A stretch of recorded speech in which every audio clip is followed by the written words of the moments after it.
Hmm.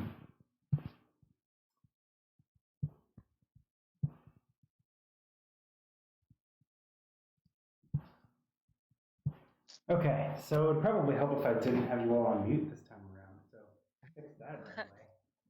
Haha, oops. Alright, so welcome everybody to this week's episode of BionDnD.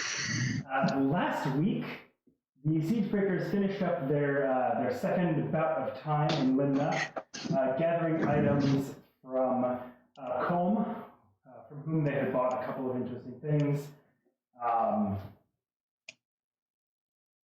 See, you all didn't do all that much in town, did you? You kind of got started right away, didn't you? Or am I misremembering from 2 weeks ago? No, 2 weeks ago was like the main shopping episode, and then last week I know there was like bombs. That's right. Yes, the bomb thing happened. Yeah, we bought bombs. Yes, which will have to show up on the recap, not in the actual stream, because that part was muted. Right, there was a bit of a lore dump to give Illiya a bit of a catch-up. That, as I gave out of character, Wartalk gave in character. Jeff and Wartalk went together to an apothecary to purchase some explosives. They opted to allow the apothecary to make them himself and not for them to make them. The apothecary still, unfortunately, failed his role. Making bombs is a dangerous business. And he didn't die, so that was good. Could say the business is booming. Oh, fuck off. 200 points of bonus experience. Wait, really? Yeah, absolutely. Yeah. Oh my god. For really good ones that are really well timed like that, absolutely. Like, I don't give them for all puns, not even all good puns, but that deserves it. Yeah. Oh yeah. So, yeah, they got some explosives. Jeff is yet to use any in combat, but he's intrigued as to how they may help him. And hopefully they do help him and not hinder him. Oh, that's another thing I need to do. Let me do that before too long. I need to turn these filters off. Just remove them. Okay, and then back this off a little bit. Yeah, that should do. Okay. That'll do, pig. Last time I had a lot of cutting out at the ends of sentences because the limiter was kind of pushing against the bottom of my range. After that little episode, you all left Limna for the open road, deciding to travel northward towards the monastery you had heard about in the Ulvengart Range, following a couple of clues, not least of which was Illiya's nice picture, even excellent. Not least of which was the fact that Illiya's father had been reported to be going northward towards that kind of area. And in search of any clues that might lead her to her dad, Illiya was eager to head that direction. But otherwise, other rumors were leading the group of you there as well. So, we had gone through 3 days of travel, during which you had encountered a bard who gave you all an arousing tune to kind of, just bolster your health for a little while, inspire you towards greater deeds. You forded a flooded river, during which time Wartalk espied a collection of scales, white and silver, at the bottom of the river. Collecting them, found out that they belonged to a white and a silver dragon. It was not entirely clear whence they came, but you guessed that it was probably somewhere upriver, which could be anywhere from a few hundred yards away to probably the Ulvengart Range. Just looking at the path of the river and knowing what you know about how rivers work. I, for one, am shocked. Shocked at the fact that there were dragon scales, or you don't know how rivers work? What the fuck? What is this black magic? Yeah, so discovering those scales was fun. Jeff got ridiculously hungry a little later that day. We had a little bit of a stop for a hunting trip. The following day, which was the third and final day of the previous session, the group of you came upon a tree off the side of the road. Not the tree itself was not of particular note, but there was a small box, this little chest hidden behind that tree, in which you found a gold ring, eventually electing to leave it there. However, that was where we left off, and as you might notice, we don't have Wartalk with us today, but I was informed that Wartalk, as you all are leaving, would like to kind of turn to you, Kayana, and say, hey, you know, you can talk to plants, right? Yeah. I mean, plant, find out what happened. I don't know. Maybe, Oh. I kind of want to know now. You know, that's right. I suppose if the tree has been there, or rather, the box has been there at the tree for a while, maybe the tree would know. Yeah, worth a shot, right? I mean, not like you're going to use it for anything else Yeah. today, eh? Yeah, that's true. Maybe you will. I don't know. You just like talking to Right. plants. That's valid. I'm gonna cast Speak with Plants on the tree. Okay. Can you talk to my fucking tree? I thought that's where he was gonna go with it. I think he gave the last of his weed to the alchemist that was making the bombs. I don't think he has weed anymore. It was not That's the last of it. I think he gave 2 doses. Oh. Oh, And he had sick. just bought like 8, I think. I mean, I feel like Doses. this only works with live plants, so the couple grams you have in your hand probably isn't going to be speaky anytime soon. I don't know. It definitely only works with live plants. There's a whole different spell, Speak with Blunts. That's...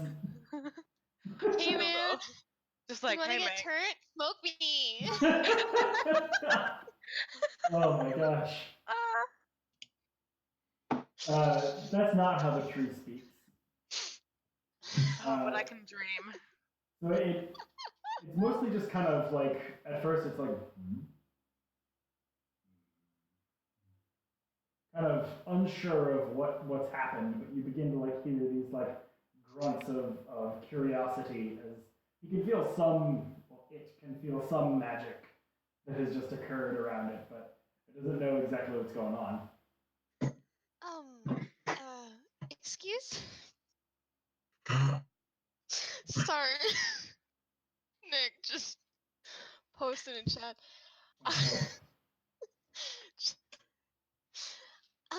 Excuse me. We were passing by and we couldn't help but notice that there was this strange box that's been laid at your roots, and we were wondering, do you know why that box is there? I'm totally not going to make eye contact because the tree doesn't have eyes and this needs to be weird. Yes, I've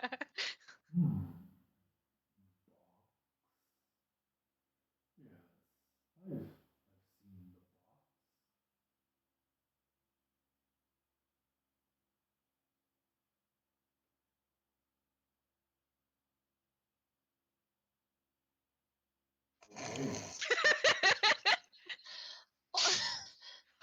Do you know why it was placed there? Or it seems to be some kind of carefully placed treasure, but nobody has taken it. Yes, a man came by years ago. 2 years, perhaps. He placed it there. He was crying at the time. I'd seen him once before. More than once. Years before he came back, he and a woman had met beneath my boughs.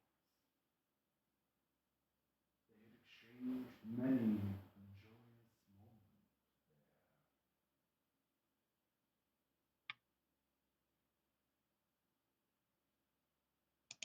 see.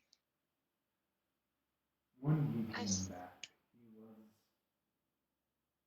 well, sad, of course, and the woman was no longer with him. I can only presume that he lost her. I see. A few folks have come by and opened the box. None of them yet have taken it. I think they all come to the same conclusion.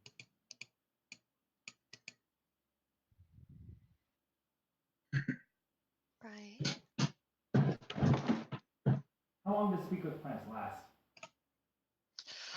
Let's find out. It lasts 10 minutes.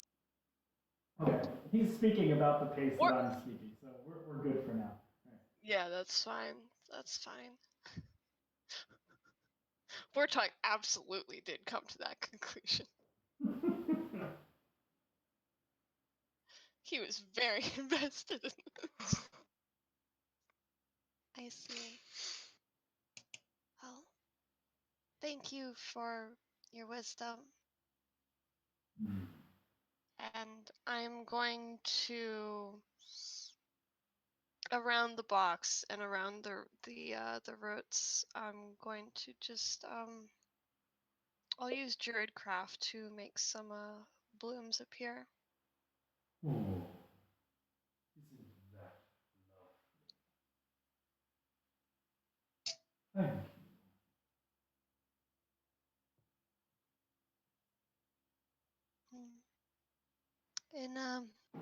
In her memory, I think that if next time he comes back, this would make him happy. I think that's right. Sorry.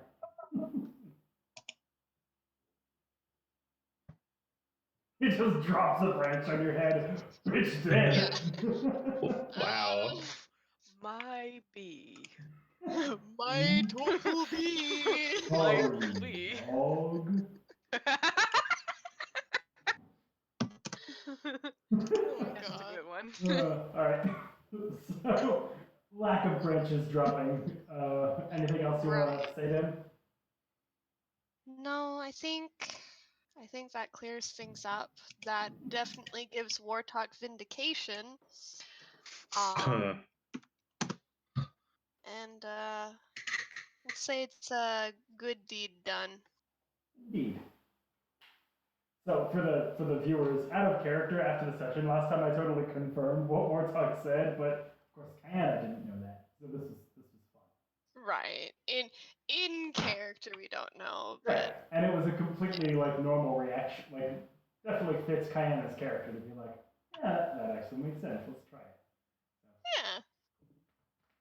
Let's speak with some fucking plants, dude. Yes. All right. So the rest of the day, as you leave the tree behind, you kind of reflect on the mortality of life for a little while. The rest of the day goes quite Like uneventfully. always. It's calm. Yeah. Other people than Kayana reflect on mortality. Listen, man. We're here for a fun life, not a long one.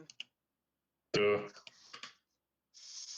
a pretty corpse, something like that. Mm-hmm. You got it. Can't be ugly if I die at 30. That depends on how you die. Oh shit, don't say that. Don't jinx me. Probably truth. All right. Anyways. So, next day, can I get a perception check, a survival check, and does anyone remember who rolled for that one? Everyone, wait. Because I was doing a roll a d12 in a Oh. round. I was the only one who didn't. Okay, so you. Oh yeah, go ahead and roll a d12. I'll roll survival. I got find perception. 19 survival check. 22 perception. Okay. Cool. 4. Alrighty.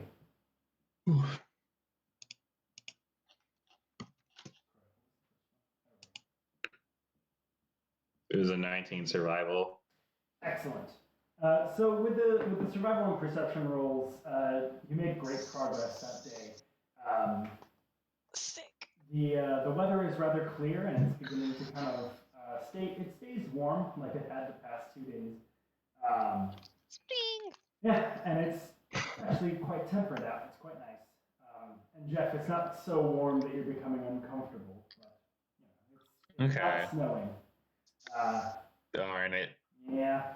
It might come back. Compromise. There'll probably be at least another snow before the season truly ends. But it's kind of getting into that sort of liminal phase between winter and spring. We need to get a kiddie pool and just fill it up with ice for him, like how people do for huskies. I bet Jeff would actually like that. Yeah, right? Just like, here you go, man. Yeah. Illiya, I would like you to roll another d12. Okay. 2. 2. Did we do that one? No. Oh, this completely. Roll it again, because that completely negates what I just said. Sorry. I see. That's my fault. 7. That works. Yay. Cool. Yeah, so this day goes quite smoothly. You're traveling along at a good pace. Eventually, you kind of, from about maybe a mile or so off, you begin to see what look like ruins, but they're very much like they're not even significantly built up. They're like maybe 4-foot high walls at the most. It's really just rubble, and it's all like completely overgrown. But as you kind of approach it, you see right near the road a statue, and the statue depicts a very heroic-looking man with this just immense hammer in his hands. There's an inscription at the base of it, but it has been completely faded away through time. But there are flowers growing around its base. There are flowers growing generally in the area, but while most of them are wildflowers, these are a little bit prettier. Some of them are what's Cut. early spring growth. Um. Probably baby's breath, I think, will be Cosmos? early spring. Yeah, cosmos. Does Things it like look that. like the hammer? It doesn't, actually. It seems to be a different figure.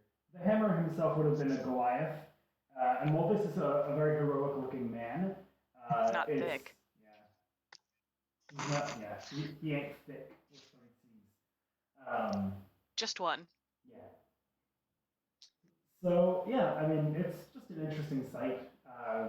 Beyond that, you kind of look around for a little bit, but it just seems to be something from ages past. Just a bunch of fucking tourists. Like, oh, this is nice. Oh, look at the walls. Let's carve our names on it. Do you carve your names on them? No, that's disrespectful. Okay, cool. But No. just like, Yeah. That's just an interesting sight on your path. So that day passes in relative silence. Relative peace. Otherwise. All right. Just completely silent Day on the trip. number. I'll druid craft some more flowers at the base of that statue. Cool. All right. As you do, some growths that would be a little bit out of season otherwise, like a few violets and other types of spring flowers, sprout up about the base of the statue. It's very beautiful. Diana's so fucking cute. Flowers for everyone. Not just Algernon, everyone. All right. Can I get another perception and survival check? And Diana, I'd like you to roll a d12. Okay. We got dirty 20 on the perception roll and 7 on the d12. 7 on the d12. All right. Hit me up with a big fat 9 on that survival check. 9. Ooh. Yeah. Okay. That's interesting. I failed my survival check, so I'm dead now. Sorry. Oh Yeah, no! That's really too bad. Quick, get him Jeff. some ice! Get the I kiddie say. pool! Magic circle, ice isn't allowed to leave. Okay. I love it. So Jeff, you're a little bit, just a little bit like wistful for winter, as the day kind of, again is a little bit warmer. It's cooler than the day before, but it just kind of makes you more like, well, why can't it be even colder and snowing? And it takes a little while before Wartalk is kind of like, haven't I seen that tree before? I feel like we've passed this place. And you realize that you made a circle when you didn't intend to. There was a bit of a river that you came along and you followed it and then broke away when you thought you were supposed to, but it turns out that it kind of brought you back around. And you lost about half a day of travel for the time that it'll take you to get back towards where you were in the path. Shit. Yikes, I was lost for a long time. Well, you were lost for a couple of hours, but then you have to make that couple of hours back up again, so it basically doubles the time you were off track. So yeah, you lose about half a day of travel. And kind of, you said you rolled a 7? Yes. Go ahead and roll a d10 for me. Oh, a D10. I can do that. 5. 5. Okay. As you make back up your time and head in the correct direction this time, as Jeff regains his bearings, you continue on until it is getting a little bit closer to evening, and you push a little bit later than you might have otherwise because of the time that you lost. And just as the sun is beginning to set, you see a place that looks like it might be a decent place to make camp. You actually see a temple. It's a humble thing. It's wooden, but it has very clearly carved the sigil of Ogma upon its doors. And it's in, not great repair, but it's not like completely defunct.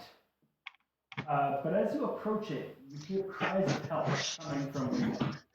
It's We not hear like your what? dingy shack of a house. You hear cries of help, help coming from within the temple. Oh no. Oh. Let's go. Yeah, Go.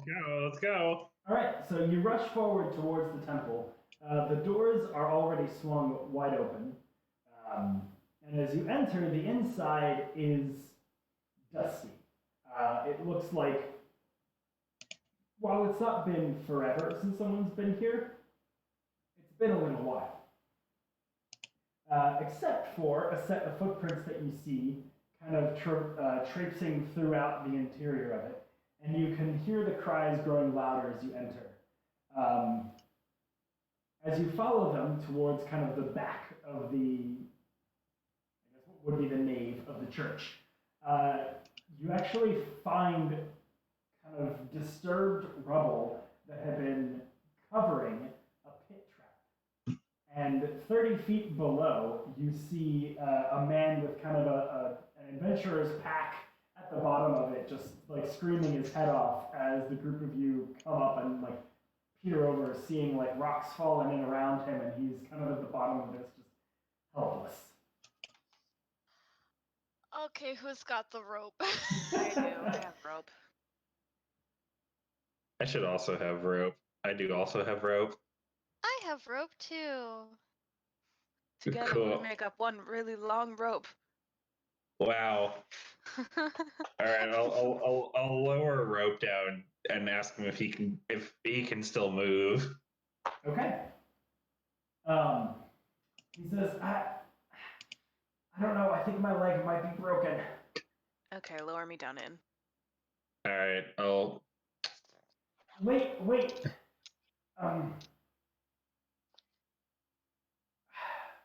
When I fell, the floor moved under me. It moved. Like it fell a few inches. I think I might have landed on a pressure plate of some kind.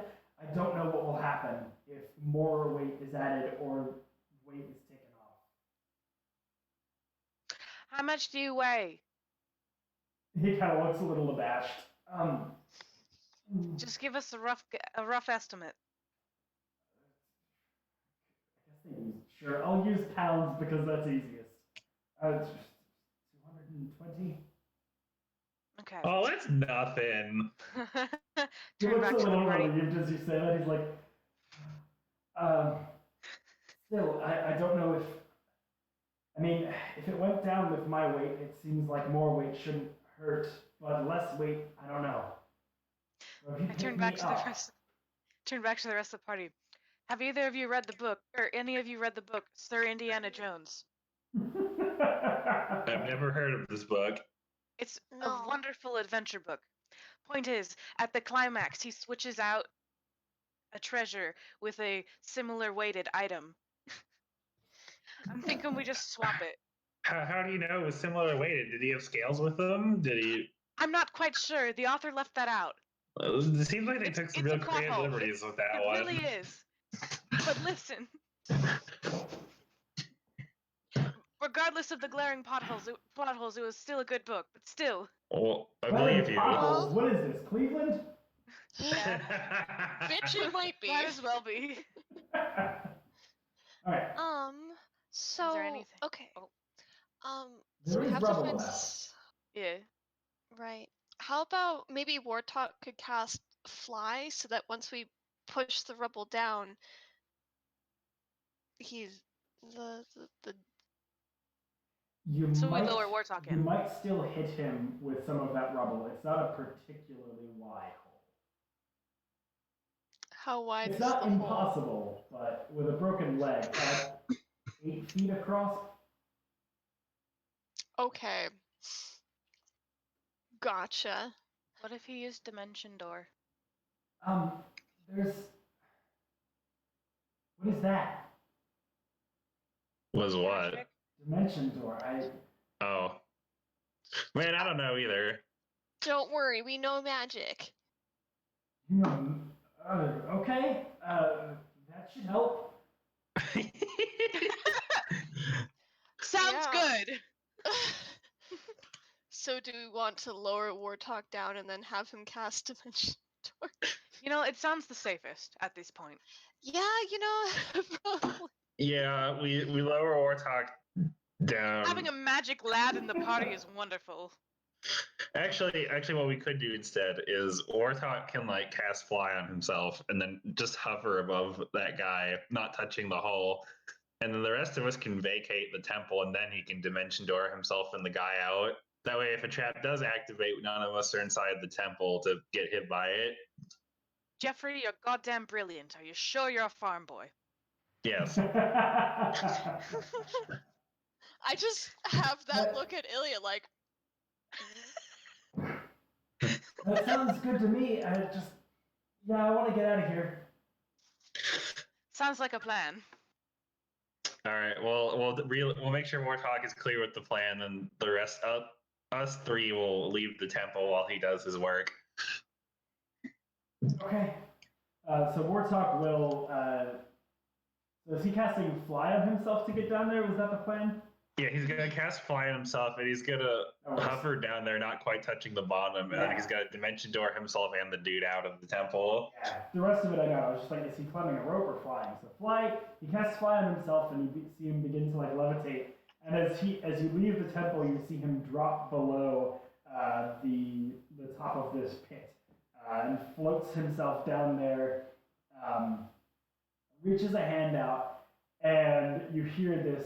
I guess it's not like thunder wave. It doesn't make like a boom, but you hear this like as both Wartalk and the explorer kind of just disappear, and you see them reappear like a few feet next to the group of you. And as they reappear, you hear this rumbling from within the temple, and you just hear the sound of rocks beginning to clatter and break and fall inward. and you see like a large chunk of the temple's exterior collapse inward as like this big, like maybe 200 feet if you straightened it out end to end, like coil of land just collapse, ending at the top of a staircase. As you kind of follow the track along, you see towards like the right side from your perspective, stones that have kind of collapsed a room, and within that room you see a staircase that had been before hidden. But this whole immense tunnel has just collapsed, and you can kind of see it getting deeper and deeper until it ends at its deepest point at that 30-foot pit. The whole thing just completely gone now, and half of the temple is in shambles. Well, I guess we're not staying there tonight. Yeah. Holy shit. Thanks. Oh, there you are. I wouldn't have made it out of there. Do we have anything that could He's make kind a of, splint? yeah, he's kind of like propped up on Warthog, like one arm kind of slung over him, and Warthog is like struggling under the weight, like, Yeah. Yeah. We're talking I'll about help. -3. We'll help lift him up. thanks. Oh, Yeah. you're not that heavy. I'm just really weak. Yeah, Don't okay. y'all have healing magic? Well, yes, but magic at this level doesn't mend a broken bone. Broken bones are tough. They can make some of the pain go away, but Yeah. We need to get a splint. Also, And- like, you don't want to mend it shitty. Yeah, that yeah, too. You because know, you it just need to makes re-break his sense. leg, and that sucks. And that's a waste of a spell slot. All right, let's Re-breaking an try to arm get is like, that's like, it hurts, but like, whatever. Re-breaking a leg is like, oh, fuck. Yeah. Yeah, let's find some stuff to Yeah, make maybe like we could. I have arrows, but I feel like that's too flimsy. Yeah, No, it's, we need to find like a branch or something. Is there any trees nearby? yeah, there's a few trees in the area. It's not quite as forested as where you were yesterday, but there's trees around. All right, I'm Pull out gonna my like axe. yeah, I was gonna take a hand axe and help, but Hell yeah. yeah, we're just gonna go lumberjack on one of these trees, hack off some.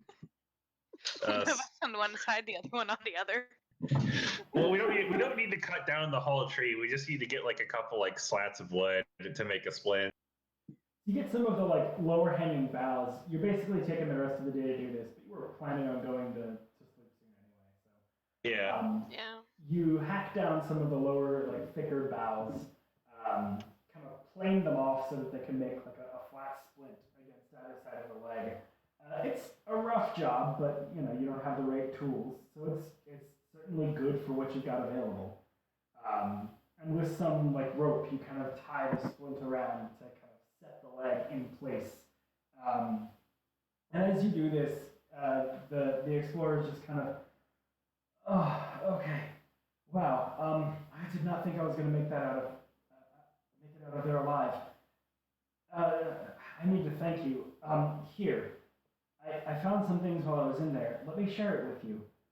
And he kind of takes his pack off of his back and opens it up, fishes around in it for a moment, and he pulls out 30 pieces of bright steel coins. Ooh. A fire opal about this big around, worth maybe 200 GP. Yo. Oh wow. And then he kind of digs down into it and says, and this, well, I don't know if it's worth anything, but it was kind of the most interesting thing I found in there. So here. And he pulls out what looks like a piece of some mechanism. You can clearly see parts where like it would connect to other pieces, like a gear that has nothing that latches into its teeth, and a lever that kind of goes nowhere with a drilled out hole for some sort of bolt that would connect it to another piece. But it's like this very complex looking device or part thereof. And he says, I don't really know what it does or what it is, but it was on a shrine in the back of the temple. Can I do a smart guy check? Sure. Go ahead and make a history check. Big brain check. Mr. Smart. Oh, I'm not. History, you said. Yeah. Oh, I have no modifiers for that. That's gonna be a 3 for me, dog. All right. Yeah, you're like, that's made of metal. It probably does things. Does it maybe look like any of like the artificer technology from before the scouring, Go or ahead and make a does it? history check. Okay. Let's Actually, it see. wouldn't be history. I'd say investigation. Same thing. 14? Yeah, that'll do it, especially since you in character had the idea. Um, it's not immediately apparent because the piece is tarnished and everything that you saw in the secretarium was basically like new because it wasn't feeling the passage of time. But yes, this about like 1 foot wide mechanism seems to be similar to the devices you saw in the Ovari's hold. Oh, okay. Yeah, this is ancient technology. This is pre-scouring. Wow, that's really cool. I also would have no idea what to do with it. I want you to have it. Oh, sure. This is quite an awful lot. Are you sure? I wouldn't be alive if you hadn't come out here. So I've still got plenty. I found other treasure in there too. I'm fine. Well, all things considered, I could be a lot worse. What were you doing in there, anyways? I go places that look old, and I find treasure in them. I guess you could say I'm a treasure hunter. Are you like Good that one image, treasure hunter from the books, like that Sir Indiana Jones guy that Illiya likes? I've actually read a few of those. They're pretty great, right? It did inspire me a bit, yeah. It seemed like if I went places like that, maybe I'd find cool things too. Sorry, what's your name? My name is Heath. Heath. Harrison Okay. Ford. Hmm. My name is Afraid of Snakes. Oh. Off the road. We tried. I'm Kayana. Nice to meet you, Kayana. Thank you for saving my life.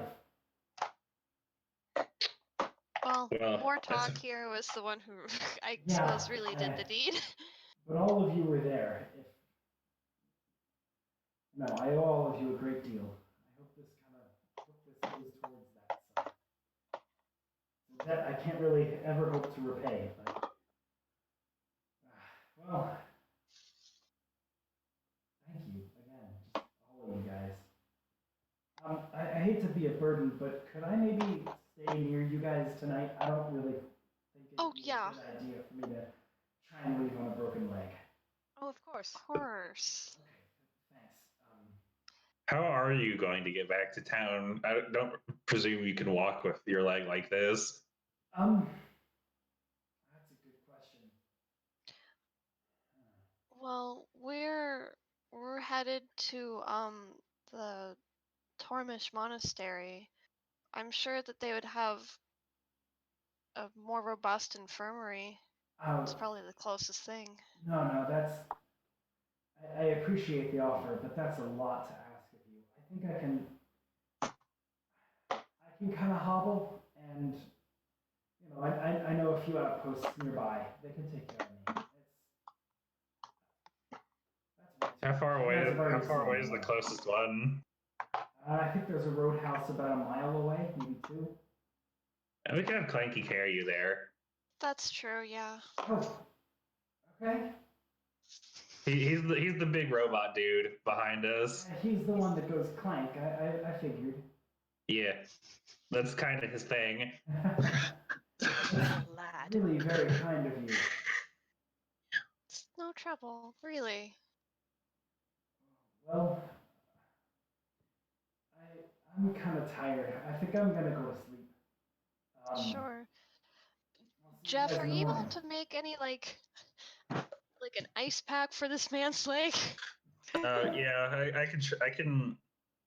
I'll use my ice breath to try and like fashion like a makeshift like ice pack to help his leg. All right, yeah.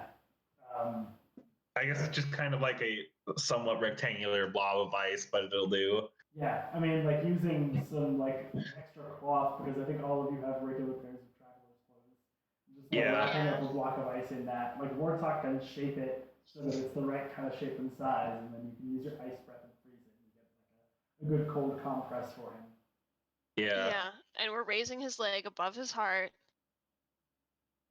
Make a etc. medicine check. No, I'm kidding. Okay, fine. You think I fucking won't? I got a. What did you get? I'm assisting. I got a 12. Assist. Okay. Yeah, I'm a cleric. That makes it a 14. Yeah, you know enough to get his leg above his heart. Cool. That's good. Yeah, so you set him up, and he's very appreciative. And kind of, he heads into a quick sleep. He's exhausted. Poor fucking guy. Yeah. Poor fucking guy. Yeah, so the night again passes quickly. The morning comes, and Clanky carries him back to. There is, in fact, do you all want to go with Clanky? Or are you going to just have him catch up? Why don't we go on ahead and Clanky can catch up to us? Yeah, he don't gotta sleep. Maybe we could ask Nick since he's active right now. Sure, Nick, what do you want to do? Or what do you think Clanky would do?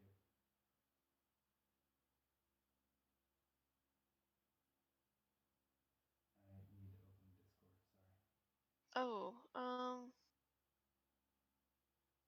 sorry. Motherfucker, is it not? Uh-oh. Ugh, how bad does it sound, Nick? Oh no. I switched the one in Discord and not the one in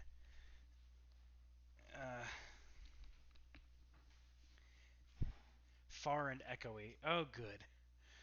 All right. Is that better? Just whenever you hear this and get a chance to respond, Nick.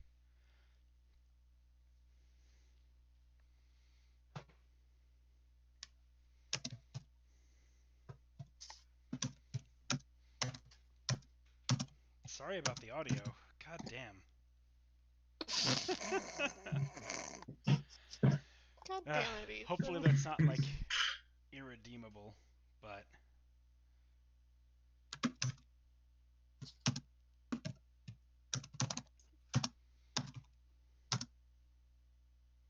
Okay. all right, Okay. cool. We'll press on ahead and Clanky will catch up. Yeah. All right. So Clanky will He doesn't carry have to him out. sleep at night. That's true. He could wake up a little bit early and just carry the dude. Cool. Although the dude might want Like to a sleep. wee baby. Regardless. Take a nap in the car ride. Yeah. Regardless, Clanky catches up quickly. Wait. He said he dabbed twice for no, but he said yes. I'm so confused. Anyway. Wow, So- what does it mean if he dabs 3 times? Well, Clanky and Warthog dabs count as one dab. I don't know about that. They're always used in a pair. It counts as one. They are, but Yeah. the duality is important. The duality of man. If there are 4 dabs, that's a no. I'm calling it here. Any even number of dabs is a no. Warthog and not a Clanky double negative, it's just combined a one. are units. This counts as one.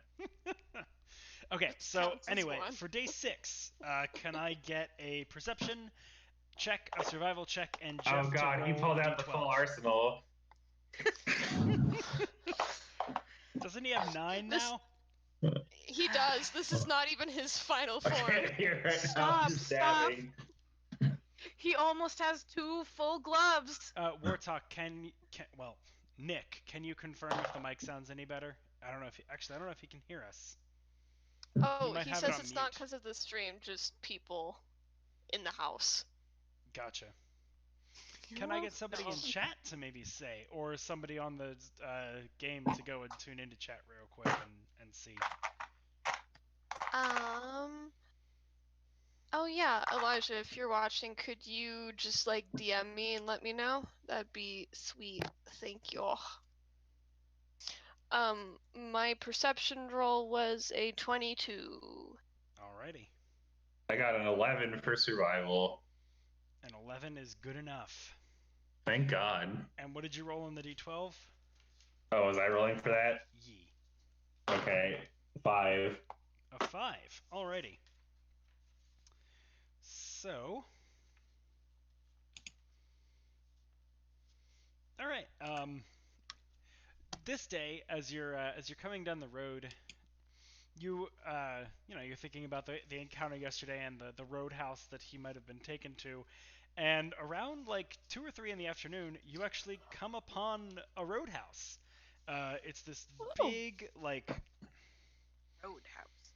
I'd say maybe a story and a half tall, but like very squat and wide, that is made out of a hollowed out like rock formation. Like you can see like this kind of shoddy wooden door kind of set into a section of the rock that's been like recessed and broken.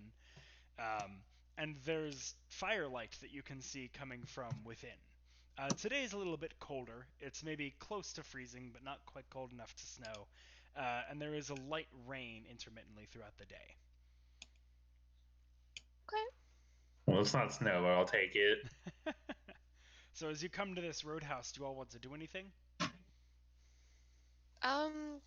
We may as well give it a look-see, right? Sure. Yeah, we can poke our head in for a sec. All right. As you kind of approach the door and creak it open a little bit, a couple of heads turn your way. There's only 4 patrons in the shop, or in the sort of tavern. It's like a sort of B&B type place for travelers. It's sturdy, which is why a lot of people might go stay there, because if they're going for a long while, these roadhouses offer quite a bit of protection from elements and just for rest over time. But there is a half-orc female, 2 human males kind of sitting over a table together, and a tiefling woman in the corner kind of strumming on a lute lightly. The barkeep, who looks over and kind of gives a wave, is this very like tall, slender elven man. And there's a fire in. It's not quite like, you couldn't call it a hearth, but there's a little bit of like a hollowed out section in the stone that kind of allows the smoke to escape. And there's a fire pit basically right below that. And there's kind of a chalkboard like a piece of slate that has like whitish and some colored markings on it that appears to be a menu. What's on the menu? There is a picture of like a tankard of what looks to be beer, with a couple of copper circles beside it, a slab of meat and a hunk of cheese with a silver beside it, and a porridge, like a bowl of porridge, with 2 copper beside it. And then one final thing, it's not easy to tell what it is. The art isn't amazing, but it looks like some kind of white meat dish with like squash as a side. Squash is popular in this area and in this season. It's winter squash. Hey, Artificial Moon subscribed with Twitch Prime. Thank you, Artificial Moon. Glad to have you with us. Oh. Wow, Okay. who is that? Oh my God. Who in the fuck? What is this place? Do we just find like fantasy Denny's or something? I want a grand slamwich. Give me a grand slamwich and a glass of wine. The barkeep looks confused. So you take everything that would be in a grand slam and you put it between 2 slices of bread. He looks more confused. He gestures to the board. Shrugs. I'll take everything you got, but put it in a sandwich. He goes and he brings out what you can now recognize the final piece on the bottom is snake meat. And he slaps a piece of bread down, puts the snake meat on it, then he puts the slab of red meat and cheese. You guess the red meat is probably either venison or veal. It's always venison. And then he kind of it's common in the grassland duchy. It just there's deer everywhere. Yeah, and it's relatively common game, especially in like this environment and at this time of year. It's just unless you're in a farming area, that's kind of what you get. And he kind of like holds a tankard of ale over it and like quizzically looks at you as he pours a little bit on there and like don't. Okay.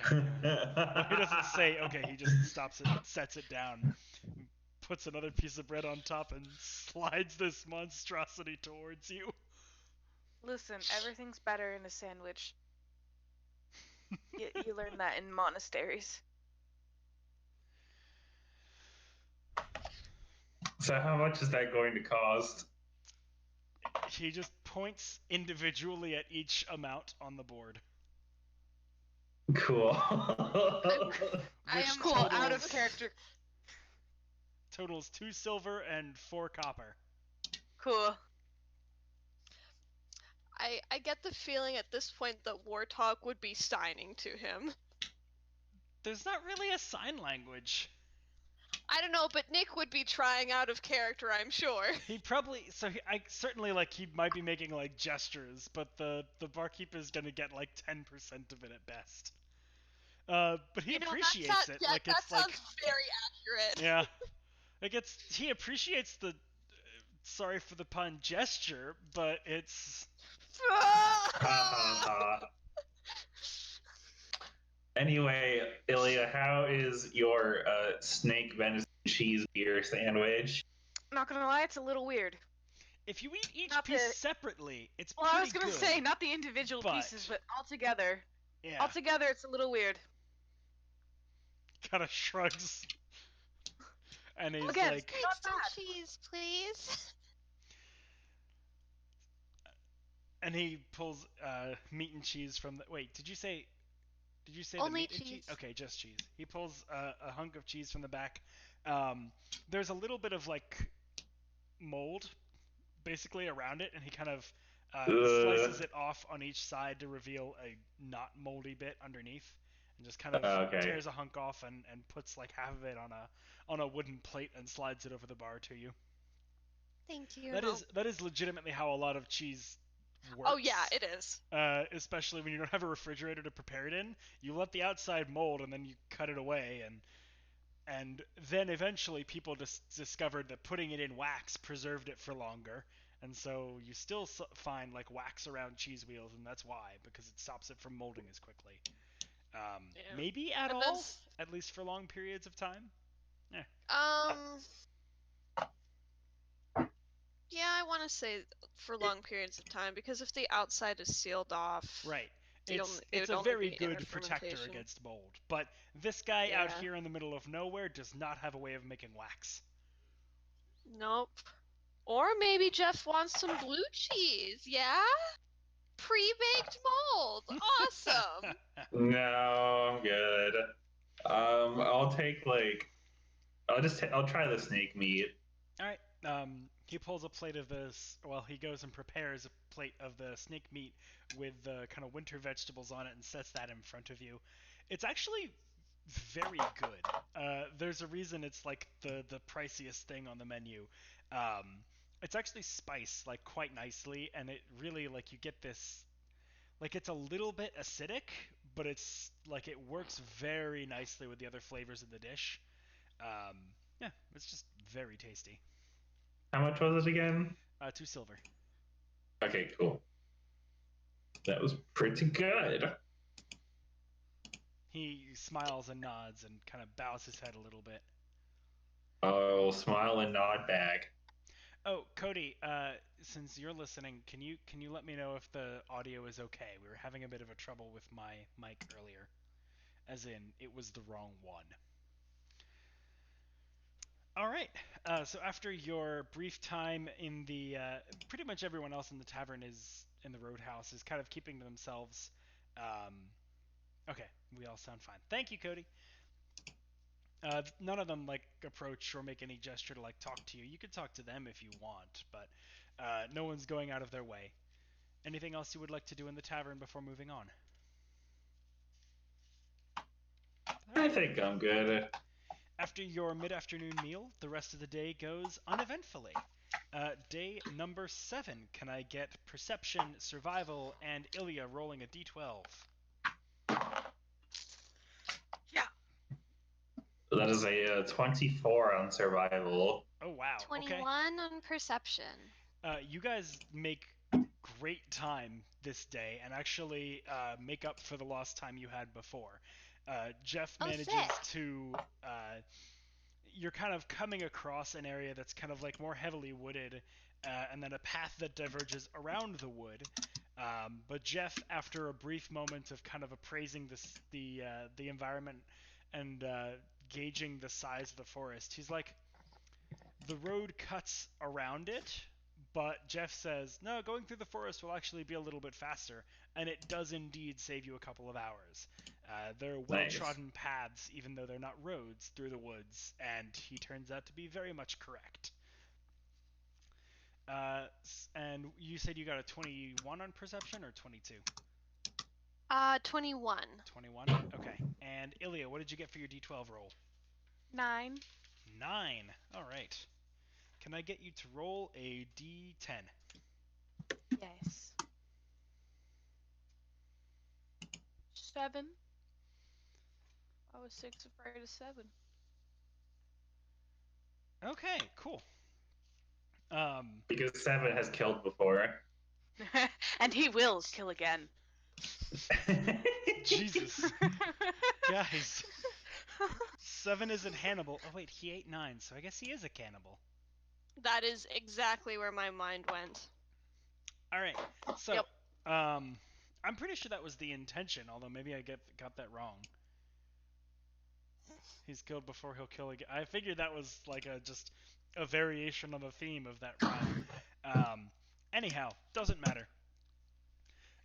So as you're making amazing time, as you're in the woods, you actually notice, as you're kind of deep in the thick of it, you see a few tree houses, almost, like literally built into the branches of trees with like a couple of networks of bridges running between them. However, they are for the most part broken down. They look like they've been abandoned for a little while. But, you know, having nonetheless kind of piqued your interest, you find a way up into the trees and kind of traverse your way through this interconnected like series of homes. And you can see one of them, as you cross, has a chest in one corner that kind of catches your eye as interesting because it doesn't seem to have an opening. You kind of peer at it through a window, and it's just, it almost looks like a piece of furniture, like a chest of drawers with no drawers. But there's like no definite like latch or handle or anything on it.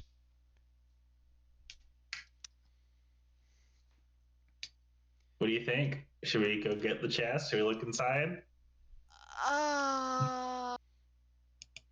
Maybe? This seems Sure. oddly suspicious. Jeff first. It's almost like it was rolled on a table of random encounters. What? Who said that? So the chest is like in one of the abandoned. Yes. Okay. No one's been there in a while. It's not like anybody seems to be coming back for it. The whole, I wouldn't say it's necessarily covered in dust, but like, you know, dead leaves kind of abound. Most of the houses don't have like intact roofs anymore, and so there's just kind of forest detritus within each of them. Can I roll like? Can I check for like traps or anything that's obviously amiss as I approach this chest? Yeah, make You an know, I'll help investigation him. check with advantage. Investigation. All right. Yeah. So that's a 2 All right. with With advantage. advantage? My other roll is a natural 1, so Oh, honey. no! that's Alright. a 2. Well, with Illiya's help, the two of you kind of grab branches, snap them off, and you're just going to town, like, you know, pushing them in front of you, trying to move things around, see that there are no, like, tripwires or trap pits or anything untoward, and you find nothing. So you get into this house, and you approach the chest. It seems to be quite plain. Again, no opening that's obvious, but on it, on the very top, you can see an inscription written in a very flowery script. Does anyone read Sylvan? Sylvan. Nope. Yes! I do! Yeah, I feel like it would be you. Warthog would also, because he can read everything. Well- but you can read He's a Sylvan cheater. Okay, explicitly. he doesn't count! Right, you can read Sylvan explicitly. So, Kayana, you walk up to it and you see the words say, "Where I am opened, you can neither see me nor touch me."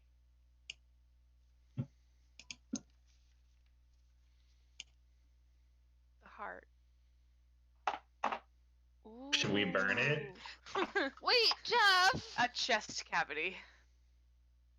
Oh, these are good guesses. I'm not smart enough for riddles. Out of character. Christine is dumb.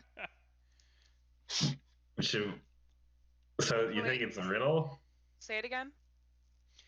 "Where I am opened, you can neither see me nor touch me," inscribed upon this chest.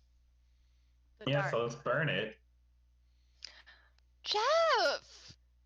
It's wooden, right? It'll burn. Doesn't It's look so you soft, get okay, you heal me for 1 hit point.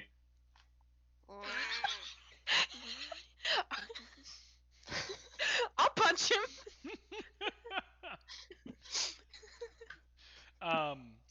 Jeff, go ahead and make a survival check real quick. Okay. 17. Alright, It's just catching it on empty. fire might open the chest, but it also has a good chance of burning the whole fucking forest down. Yeah, okay. All the Maybe buildings that's you're not in a are good idea. completely wooden. I shouldn't have even made you make a check for that. Jeff would definitely look around and go, "I'm in a wooden shack. This is not a good idea." Listen, he's got Even himbo what- energy. It's not even. However, I have a story about this, actually. Oh boy. But that's for another time. Yeah. Anyway. Yeah, dumbass. Where I am opened, you can neither see me nor touch me. Did I already say the dark? You Yeah. cannot. Oh. At least Dark. not that I heard. Can't touch in the dark, Warthog says. I mean, not confidently. Yeah, but it doesn't mean you can't. I've touched lots of things in the dark. I mean, I can imagine. I've also touched lots of things with the dark. And it That's kind of somehow briefly even makes worse. like one tentacle like slurp up out of the ground. Hey, See? no, you put that back right now. It goes away. Thank you. Oh, jeez.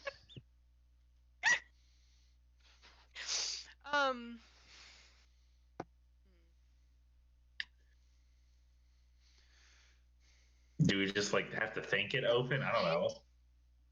So, as Warthog is kind of looking at it, he's like, that's great because I can use Warthog as my NPC info dump. This is great. Yeah, you can. He's kind of The looking at it, mind? and he rolled really well in his intelligence check too. So he's kind He's of being like, smart. yeah. So like, I think he has a +3 bonus and to intelligence straight up. So he's looking at it and he goes, "You know, the times when it's been hard for us to see each other or touch each other. What about when we were in the Secretarium and each of us got transported to that other plane?"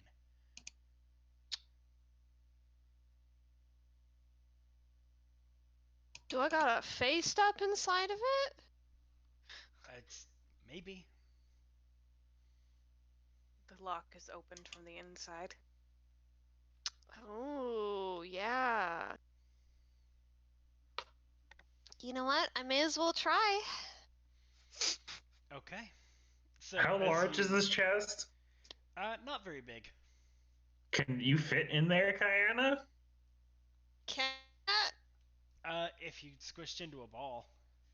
But Warthog says you might not have to go inside of it. You might just have to be like, if it can be opened, it says where I am opened, you can neither see me nor touch me. So if you go into that plane, you should be able to open it. You don't necessarily have to go inside of it, right? Right. So you're saying like pick it up and then do your magic mumbo jumbo, Or just like and then it'll just face open. No. right where No, you go are, into- and you'll be in the ethereal plane for Yeah. a minute, right? Yeah, that is exactly how I interpreted it. Oh. Well, okay, do your thing. See, my next question would be if someone had mage hand. I think we do I'm actually. pretty- Put it on the I think inside of the Warthog chest. does. Warthog should have mage hand. Yeah, he does. That I mean, I'm still willing to face hearing stab. that, Warthog casts it, and he casts it inside of there, and he's like, I can feel something, and he tries to pull it, and it can't go through the chest. Yeah, I'm gonna Alright, Kayana, do your thing. I'm gonna pop. Okay, as you poof into the ethereal plane, or what counts as the ethereal plane in this world, most of your vision goes black. But right in front of you, where the chest was, you can see still the chest. This time with a glowing kind of like semi-translucent latch on the front of it. Ooh. Yeah, I'm gonna lift that latch. All right, as you pop it open and you lift the top, the rest of you in the material plane see a seam that was completely invisible before just like appear as a crack and begin to lift. And as Kayana lifts open the top of the chest, you see within a pair of things. A diamond, Wedding rather rings. large, resting. It's a very big chest. At with least just 5 of wedding them. rings. Yeah. Just 14 Oh, man. wedding rings. It was a poly couple. All of There them were 6 with of them. blood stains. Oh, No. You see a diamond resting on a pad, like a velvet pillow, or a velvet upholstered pillow. And a small kind of gnarled wand sitting next to it. ooh. Look at that. Kayana, as you pop back into the material plane, the chest is open. A high five, Warthog. He high-fives you back. He Hell does not leave you hanging. Yes. Nice. And he kind of looks at it and goes, "Ooh, that's a big diamond." Oh yes. All right, so She is- at a How the kids would say, thick, right? it's an Yeah. absolute unit. Do we now I understand that we are not professional jewelers, Mhm. but are we able to get like maybe a rough guesstimate how Sure. much this guy might be worth? Warthog will make an investigation check. I don't know if he has proficiency in that. I don't think he does, so I think that's a 14. Yeah, I don't think he does. As he's kind of How about looking it this? over, what he gets is that it's between 1 and 300 gold. Yeah, that's pretty good. That's pretty good. It's a decent I sized think diamond. I'd like to do Arcana on this wand and figure out what this guy's deal is. Sure. Go ahead and roll an Arcana check. No, that wasn't so great. 11. It's definitely magical. Maybe have Vortok roll for it. I think he has Arcana proficiency. He does. I don't have Arcana proficiency too, you dick. I just rolled badly. Well, Well, I He did. didn't get much Here's- better. He's also here's- convinced it's magical. He got a 13. Here's the thing.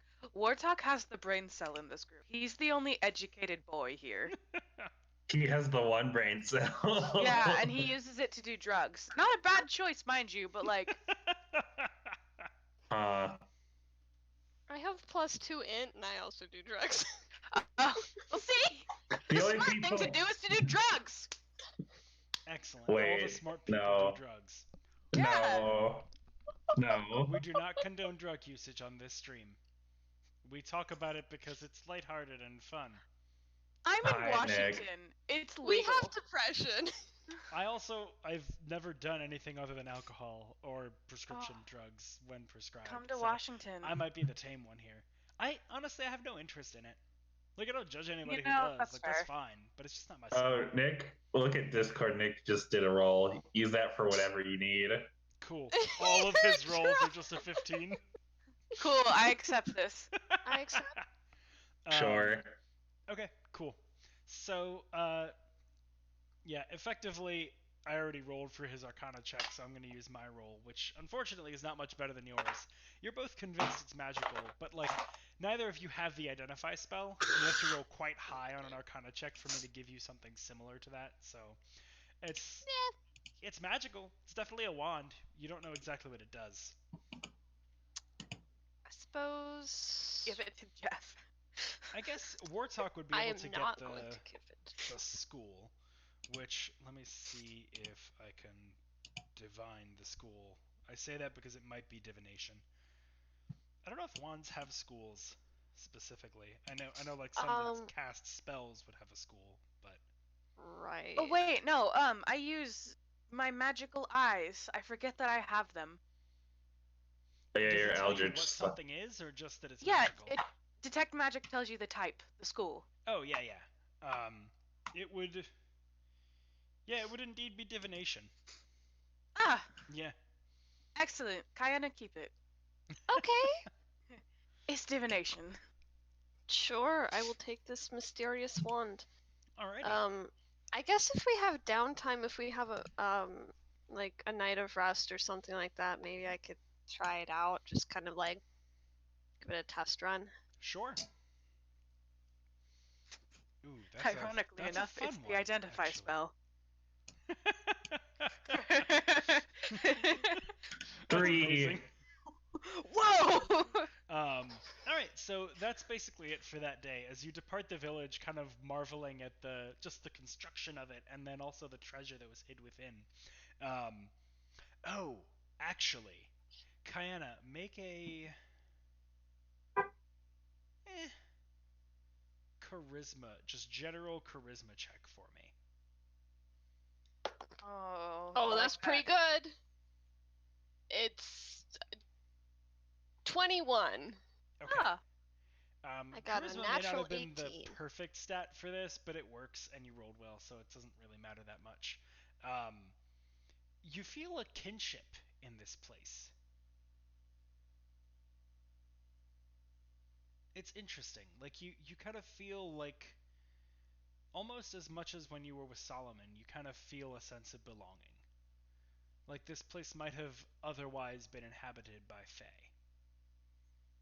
You know, the message left in Sylvan and the box that needed to be opened in the ethereal plane, you know, that kind of makes sense. Yeah. I mean, on top of all that, it's getting that it's vibe.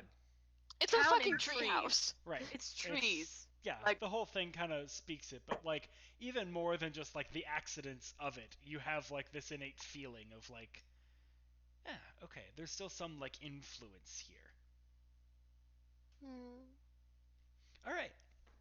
So Feels the rest good. of the day goes rather quietly, and that will be day. What was that? 7? Yes. So day number 8.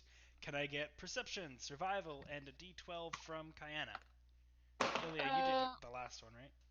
I did. Yeah. Yes. What happens when I test the wand out while we're resting at night? Right. You set everything on fire. Fuck! I cast a fireball, but it's a divination spell instead. I divine that you will lose all of your health when I cast fireball. We And then will I cast actually fireball. Find out what happens.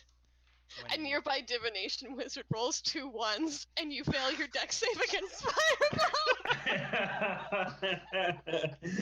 Thanks, A Jacob! divination wizard multi-classed into wild magic sorcerer. And just suddenly you all turn into potted plants and are subjected to the fireball spell. Lord. And then 9,000 lectures beer before you. Can I get a perception check? Oh, I rolled in that one. Oh, you poke your eyes out.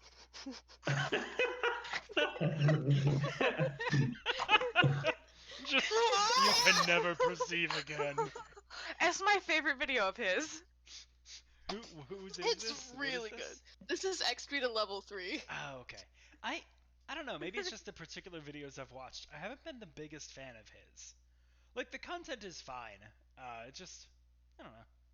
I just really love that there's people on YouTube still doing skits. Yes, absolutely. I do think Like- his popularity is well earned, and I think that he definitely fills a required role in YouTube, like land. So like definitely a good channel. Just not my particular brand of content, I guess. You know, because you're a fan of RuneSmith, that's very interesting to hear. 'Cause Yeah, they're like, they're like that's best why I friends. say it might be the particular videos I have seen. It Mhm. might just be that I've not watched the right stuff that he's made. That could Have very you well seen be the one I case. just quoted? No. Oh, it's great. Let me go find a link. All right, so DM that to me, and I'll watch that, and maybe it'll change my Yeah. opinion. And again, like I'm not trying to shit on the guy. Like, of course, you know, Oh, he's yeah, a yeah. content creator. He does cool shit. It's just not right up my alley. So far. No, we're pausing the game to watch this right now. This is now a restream. No. No. No, don't know him. Mostly because that's probably copyright infringement in more ways than one. Oh, well, never mind. I tried. Also, I need to find out what this sick piece of wood does. So you don't Hmm. learn exactly what it does because unfortunately there's nothing for it to bounce off of. And I word it that way because you can kind of tell it seems to send like a pulse outward from you. And you can almost see the warping of space as the magic traverses through it. It looks like it goes out to maybe 30 or so feet. And it kind of like you just see this, you know, this wave, but it doesn't seem to reverberate off of anything in the area. Interesting. I'll have to spend some time studying that. So my perception roll for the day is a 10. Ooh, okay. My survival rolled a check was 2. a 12. Survival was a doing great. 12 and perception was a 10. Yeah. Oh boy. We Kinda, rolled low. how's that D12 looking? Oh, 3. Okay. Could have been worse then. All right. Okay. This is just a fun one. Throughout the day, you're making progress. You're not really like, you know, you don't get lost or anything. But Kayana, you're kind of wistfully like reminiscing on the village yesterday, and it made you think about Solomon, and so you're recalling times with him. And it's difficult to focus really hard, and so you're keeping an eye out, but it's not as keen as your eyes usually are. Jeff, I'm a distracted driver. Oh no! Don't text and drive. This is Oh, a PSA, no. please, everyone who's driving, please yeah. don't text and drive. Yeah. And also buckle your seatbelts. It's the law. And, you know, maybe pull off to the side of the road to finish watching this stream. Hashtag responsible. Yeah, I mean, don't stop watching our stream, but, like, pull off to the side of the Yeah, road. you That's know, dangerous. just take a little break from driving to watch us dick around, and then continue driving. I don't know. Do you really have to be in that place at that time? Probably not. All right. So Anyways. as you're traveling on this day, you're just kind of trudging a little bit. Something does lift your spirits. Around 11 or so in the morning, you hear a cawing, a screeching caw from above. And as you look upwards, all of you see a hawk. And that hawk is kind of like making a large kind of path around the group of you, and it just follows you for a while. It kind of just flies with you for a few hours. I cast speak with animals. It trails back a little bit and it comes forward to you actually. Yeah. Okay, cool. Absolutely. Now I have to come up with a Excuse hawk me? voice. You can just talk normally. Hello. No, that's bad. Nope, this is my hawk voice. Try another one. No. I really don't like it. That's not it, Chief. Fine. You can just talk normally. You don't need to make a voice. No, there's gotta Just be do a like- hawk voice. Just talk like Hawkeye. It's fine. Which Hawkeye? Just talk like a normal. Just talk like a normal guy that has a job at Sitco. Like Riza you don't gotta- Hawkeye or like I was thinking the Marvel Hawkeye, but that's Oh. also acceptable. I don't know. I actually don't know what he sounds like. I can't bring to mind. Anyway, I'll try and talk like Riza Hawkeye. She's kind of assertive, right? Like it's not quite like this, but this works. Hello. Yeah. Hello. What are you doing? I don't know. You guys seem cool. Oh, you're just circling us just because? Yeah. Oh, hell yeah. I don't know. Not a ton of prey around here, so I don't know. You guys were interesting. One of you has like cool hair, and the other one of you is like really interesting colors, and I don't know. You guys seem cool.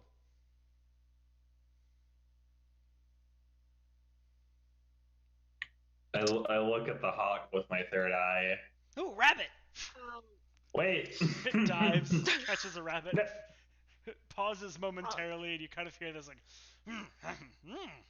All right, you know what? I'm gonna let the hawk do its And then business. It flies yeah. back up and continues following you. Sure, okay. Okay.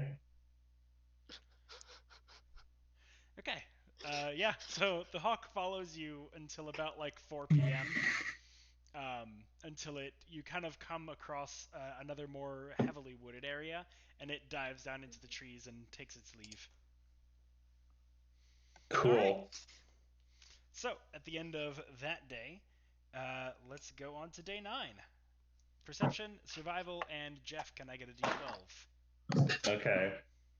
I keep rolling 14s. This is pretty dope. Let's say 22 on perception again.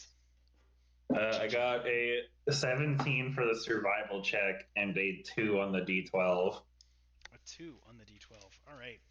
Lots of non-combat stuff. You've already rolled that one. No, wait. I can roll again if you want. No, you're good, you're good. You had rolled it, but it was the one that I said, oh, that negates what I just said. So I put it back on the list. Alright. So what did you say you got for survival? 17. Okay. You're feeling, both of you are feeling much more focused today, and so you start making quite good time. Kayana, despite the fact that it begins to snow around midday, it has gotten chillier once again, and the snow has picked back up. You still have good visibility. It's rather light snow, and your eyes adapt to the kind of gray light of winter quickly. And you keep your eye out, and you have no real trouble getting through the day. And as the snow kind of begins to pile up, you traverse from a little bit more of a forested region towards kind of the hilly. Let me see. This is day 9, I said. Yeah. So you're actually getting to kind of like the foothills of the Ulvengart Range now. You're beginning to. The terrain is kind of becoming a little bit more rough. Not rough, but hilly for the 4th time in the last 3 sentences. Many more changes in elevation, and you get peaks where you can kind of look out and get a nice view of the snow as it falls, and valleys where you're kind of looking upward. And in one of these valleys, as the snow is alighting on the tops of the hills surrounding you, you all kind of have a brief moment of like almost deja vu. And as you're thinking back, you realize it reminds you of a painting you've all seen. Well, all of you but Illiya have seen. There was a painting of a view much like this one, in Pentrum's castle back in Agrila. And it just kind of brings back those memories of like the first days that you all were adventuring together, and the trials and tribulations that you went through, but also the closeness that it brought you as a group. And that brings you to think again about kind of the Uvari and the trials you've been through with Illiya, your new companion, and how quickly you all have kind of grown close with her. And that is what happens as the 9th day passes. So, on to day 10. Perception, survival, and Illiya, d12, please. 21 survival. Nice. Another fucking 22. I rolled a 4. Yeah. It keeps happening. I rolled a 2 again. Roll again, Should I please. re-roll? Yeah. 5. Oh, wait, actually, you didn't have to re-roll that one. You just have to re-roll the d10. 10? No, another d12, actually. So we'll just use 5. Okay, cool. Okay, yeah. This one's nice and simple, too. Today... actually, let me do something real quick.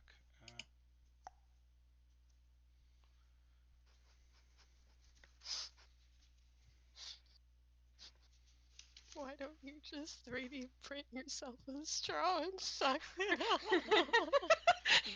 What? That was a really good tweet. So, do you know who Michael Reeves is? Yes. Lydia's become obsessed with him, which is fair because his content's hilarious. But he's one of those people who is like super anti paper straw movement, right? Yeah. And so she retweeted a picture of him just carrying around a plastic straw at an event. Like, he's just so against the paper ones. He's like, I'm going to carry around this plastic one, sort of type thing, right?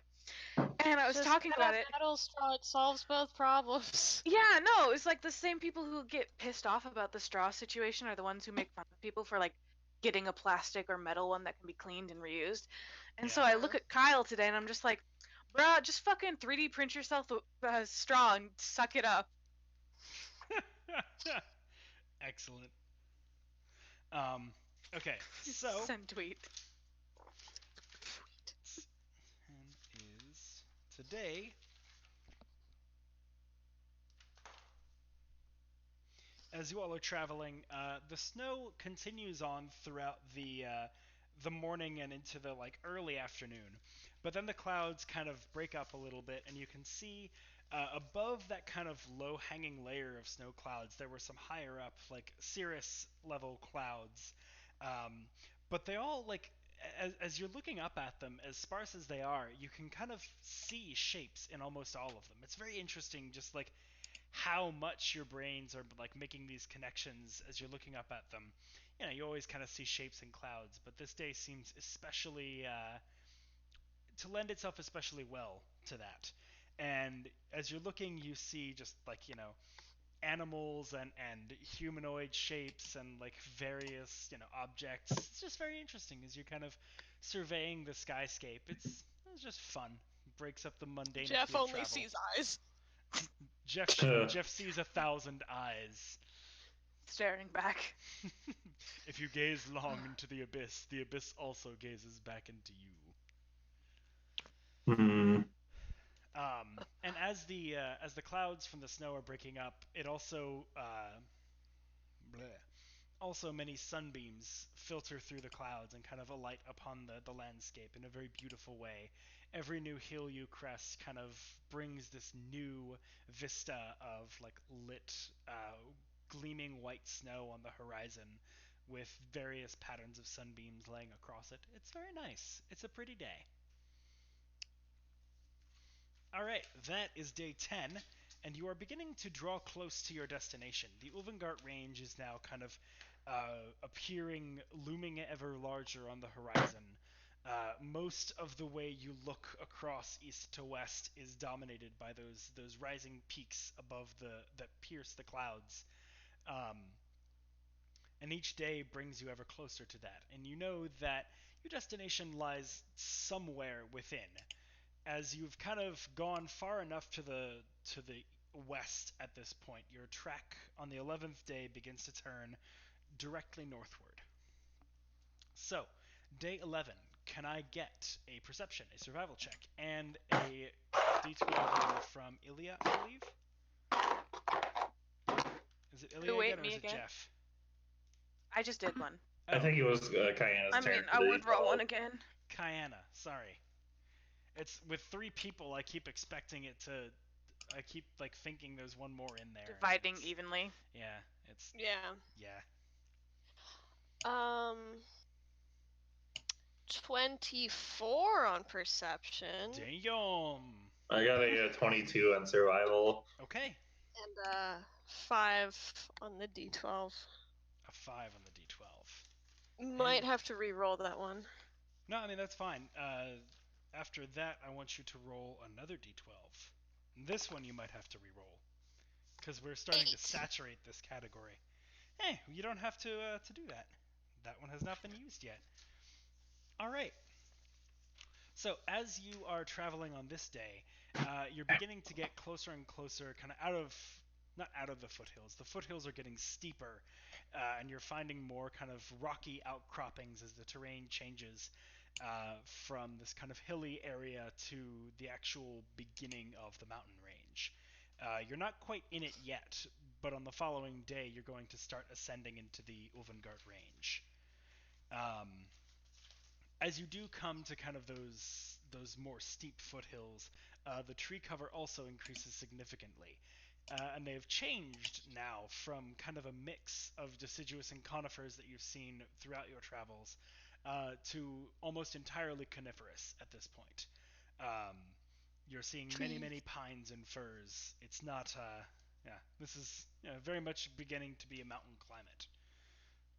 As you begin your trek among the trees, one of them in particular on the path kind of catches your eye, as its bark looks a little bit different from the others. You can kind of notice the difference from afar, but as you get closer, it seems to be carved with names. There seem to be like characters, letters in various scripts, all etched into the bark of this tree. You can see many languages represented here: Elvish, Dwarvish, Common, even some more rare ones like Sylvan. I guess Tieflings get Infernal by default. Yeah, even some like an Infernal. One or two are carved in Celestial. Oh, wow. Yeah, so kind of a whole smorgasbord of things. Many of them are kind of, circled in hearts or other, like, various symbolic shapes. One of them is breathed by an actual, like, medical depiction of a heart, like a four-chamber, and inside it just says, nerd. Not really, but somebody was a nerd. I cast Shillelagh on that person and get them to stop this.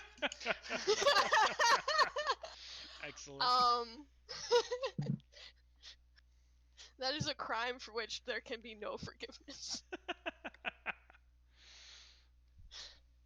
Right, do you all want to do anything? Do you want to carve your own initials into the tree, or just admire it and keep going? I guess I do have a passing interest. Hold up. We need to ask Nick.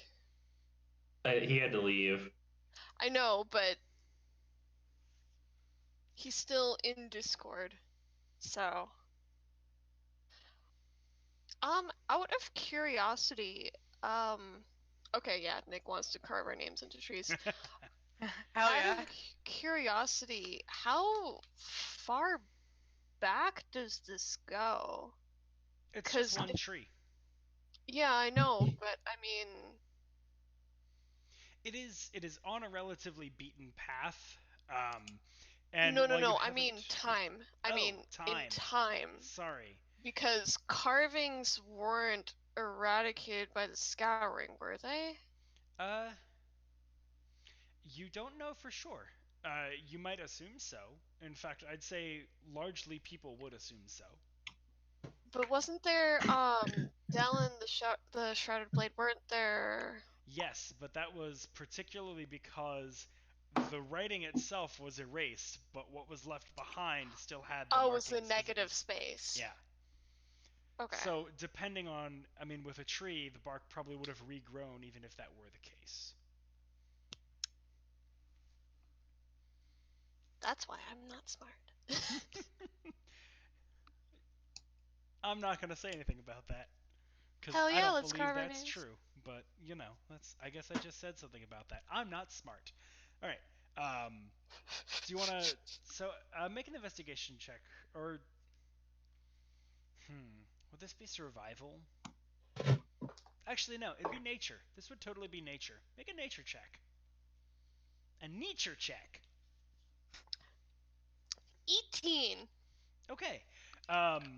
Yeah, so you can see as you're kind of looking, you could see elements of the bark where it has begun to grow back within some of these carvings. And so you guess, for the tree to have grown significantly through some of these, it must have been quite a while. And you would imagine that there's even some carvings that were maybe made that you can't see anymore.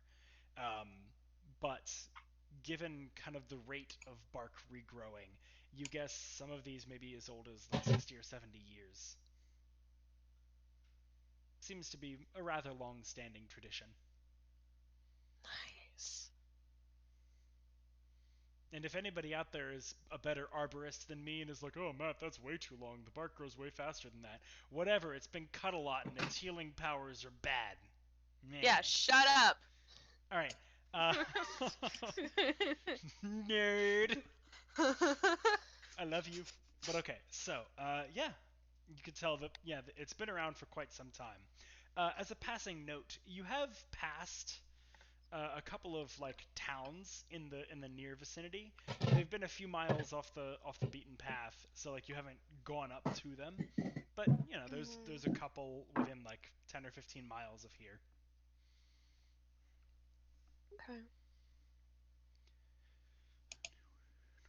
Yeah, let's carve our names in. I'm up for it. Okay. Wartalk's up for it. Alrighty. So is anybody not gonna carve their name into the tree? I guess is the question. Anybody is like, no, that's not for me. I'll just watch. Okay, cool. So everybody Let's see. but Jeff kind of goes up and etches their initials or their names, as they will, into this tree, solidifying your place as one of the practitioners of this seemingly time-honored tradition. Siegebreakers Also- were here. I'm going to take RP of Wartalk for just a sec and also Sure. write Clanky's name in the word. Excellent. Very good. Clanky like asks for a knife real quick, and he just kind of like puts a little like, I don't know, what would he do? Like a really bad carving of his helmet next to the name that Wartalk draws for him. And it's like the lines are all like askant, but his hands are big and the knife is small, so it's as good as he can do. But he's so precious. He's trying. Oh man, you guys are gonna be just This is our heartbroken son. when I kill Clanky. You better fucking not. He's the mascot. If he dies, we are nothing. Yes. I would sacrifice Illiya before I'd let Clanky die. Then it'll That's be why a we're TPK. Cool. That's the only way you're getting him. Yeah. Oh man. Okay. So I will intentionally play some copyrighted music on the stream before you. Yeah, it's not canon if it doesn't happen on stream.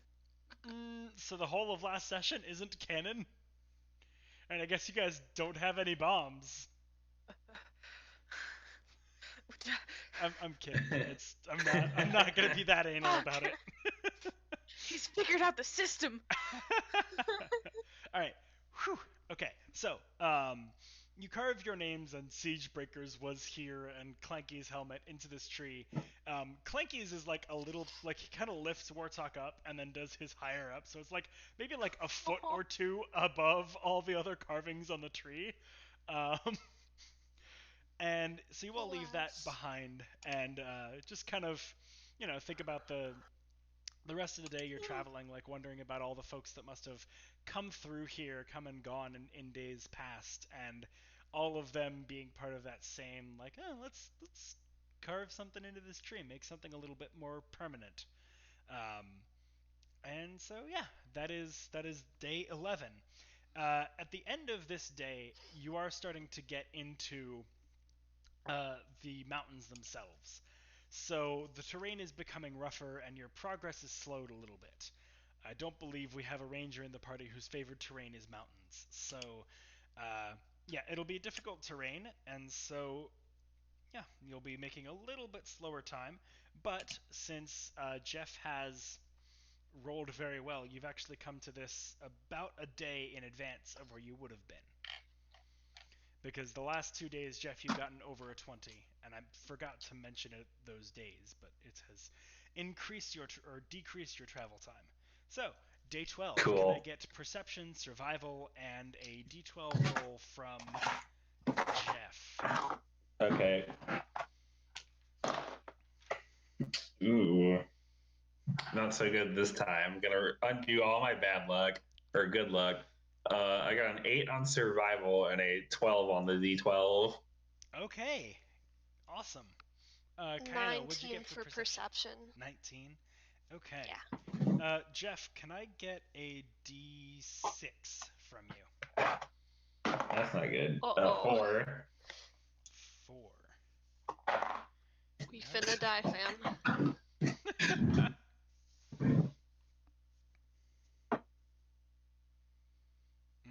That one doesn't work for the environment, does it? No, it doesn't. Can I get you to roll that a second time? 4 again. A third time? 4 again. Can I get you to roll until you don't roll a 4? 6. Okay, cool. Oh yeah, that works. Alrighty. So, as you all are traveling this time around, on the 12th day, as you get into the thick of the mountains, Jeff, you're kind of out of your element here again. It's been a while, just kind of like the last time you entered the Ulvengart Range, but it's again a different area of it, and so none of it is really that familiar to you. And you're not as practiced with seeing the signs of wildlife moving on bare rock.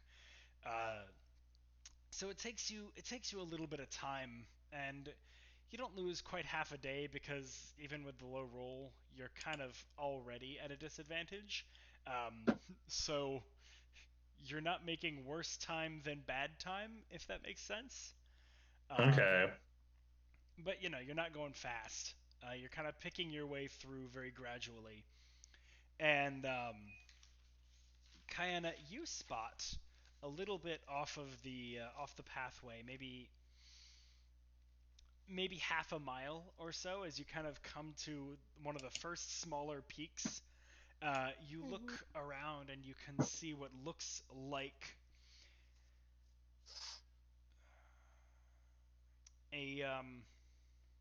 a small village built into the rocks. Oh, interesting. And from this distance, you can't really tell if anyone is milling about, but you can kind of see it over the peaks. Do you point it out Sorry, to how everyone far first? away did About you half say a this mile. was? Half a mile. Okay.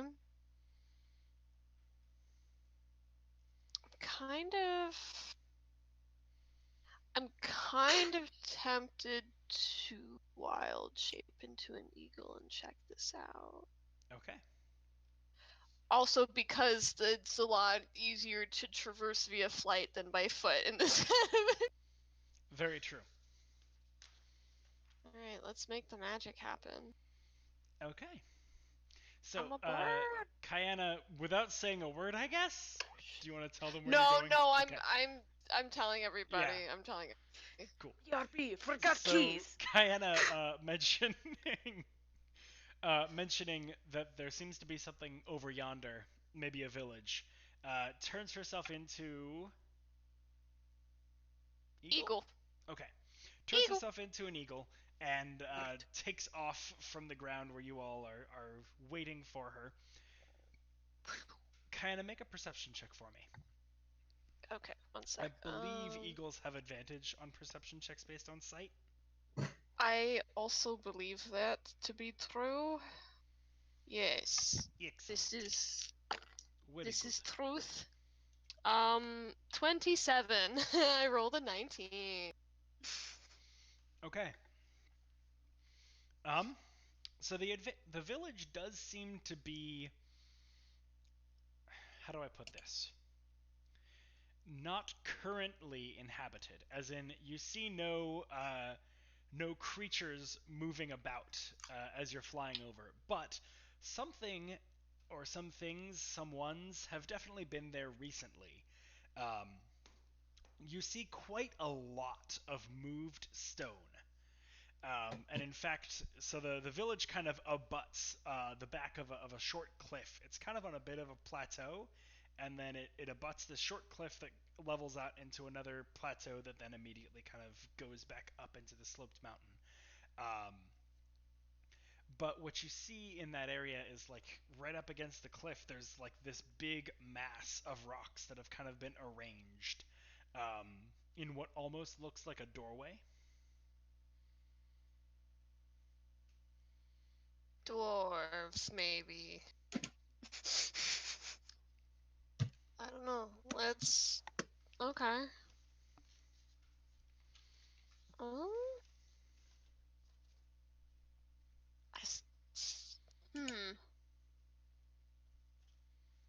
I guess how close can I get to all this? Very. You can get as close as you want. Okay. You can fly right down into the village if you want. Yeah, let's do that. Okay, cool. So you fly down, and it doesn't look like anyone has been living in the houses. As you kind of fly slowly past each of the buildings in turn, kind of like landing and sort of hop fluttering between them because eagles can't hover all that well. No, only hummingbirds can. Yeah.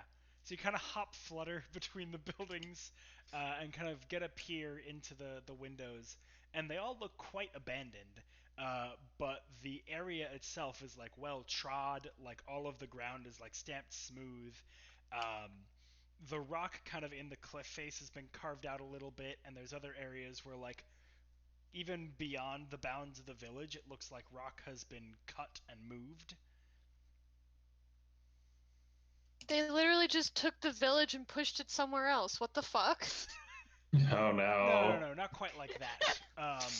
Like the village it's like it is where it has always been, but like there was very clearly an initial like clearing for the village, and then what you're seeing suggests that rock from the mountainside, even past that, has been cut and moved, like as far as you can tell, probably into that doorway-shaped thing.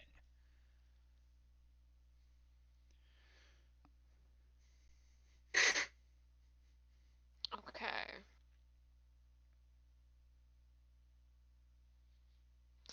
Admittedly, I'm not sure I have the best mental image, but...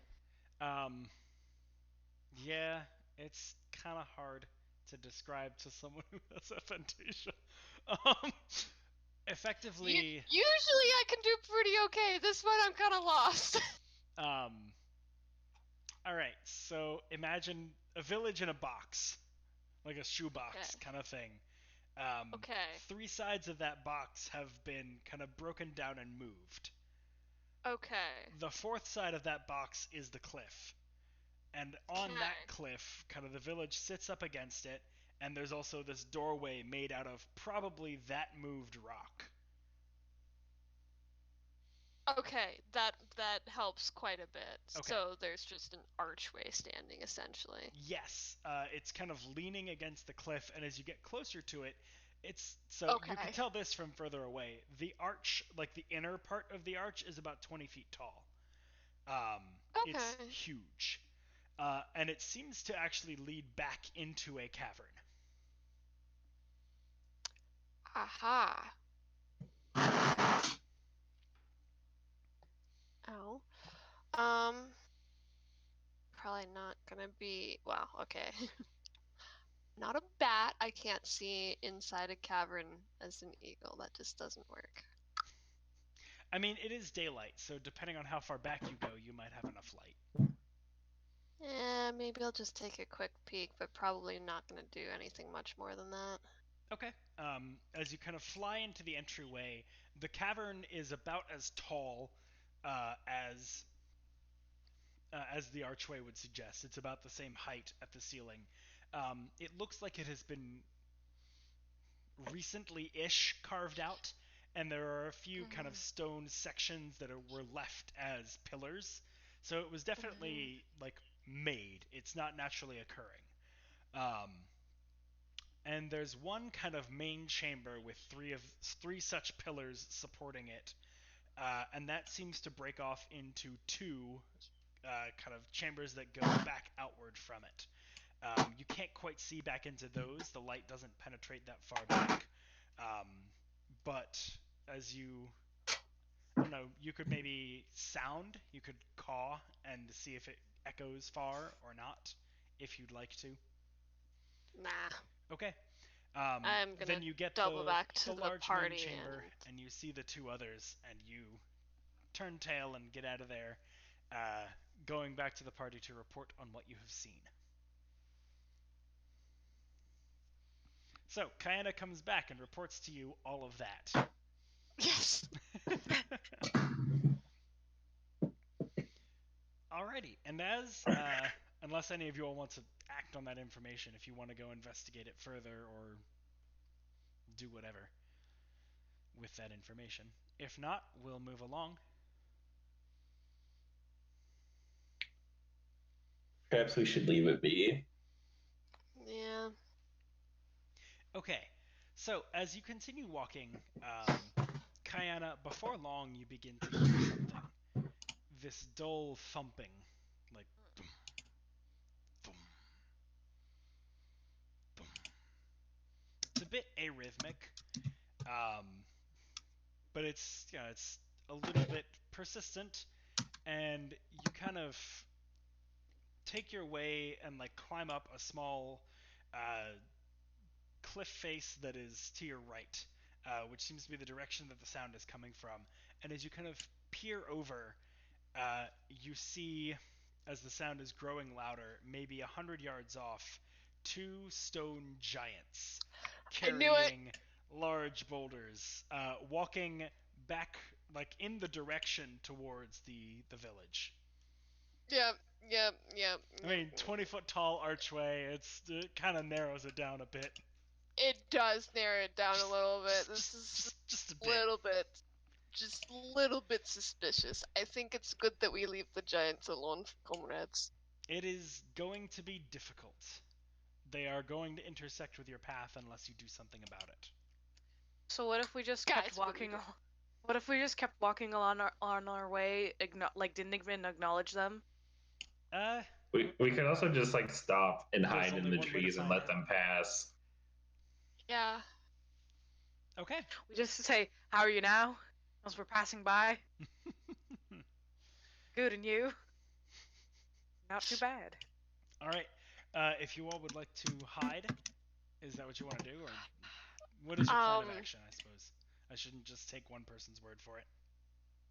To that end, I could turn some people invisible if you want some help hiding. You could also just like drop a pass without trace on us or something. I could also do that. That might honestly be more effective. Okay. I mean, here's the deal. I'm pretty sure Jeff has disadvantage on stealth checks, much like I do. Mm-hmm. Yeah. And my stealth is +0. All right. Well, as you all are deliberating this, the giants are getting closer. Pass without trace. All right, pass without trace, hide in the trees. All right. So I'd like everybody to roll stealth checks with a +10.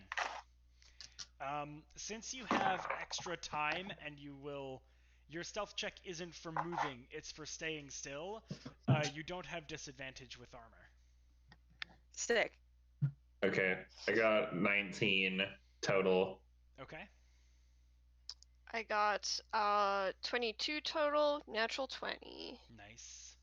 15. Wait, 32 total? Oh yeah, 20. Yes, 30. Oh, it adds total. 10, right? Yeah, Right, it's yeah. plus Constitution 10. adds 10. okay. You don't have disadvantage. 25 then. Cool. Wartalk.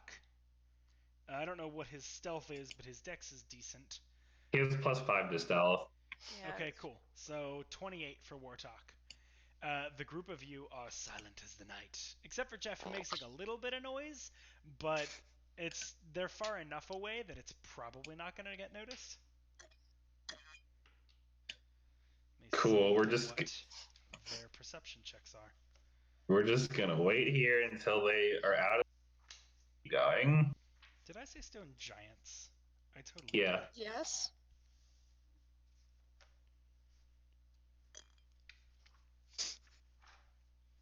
I just wanted to make sure I didn't say stone golems by accident. That No giants. Yep, that be what they be. Come on. They're BFGs. Big fucking guys. They are that.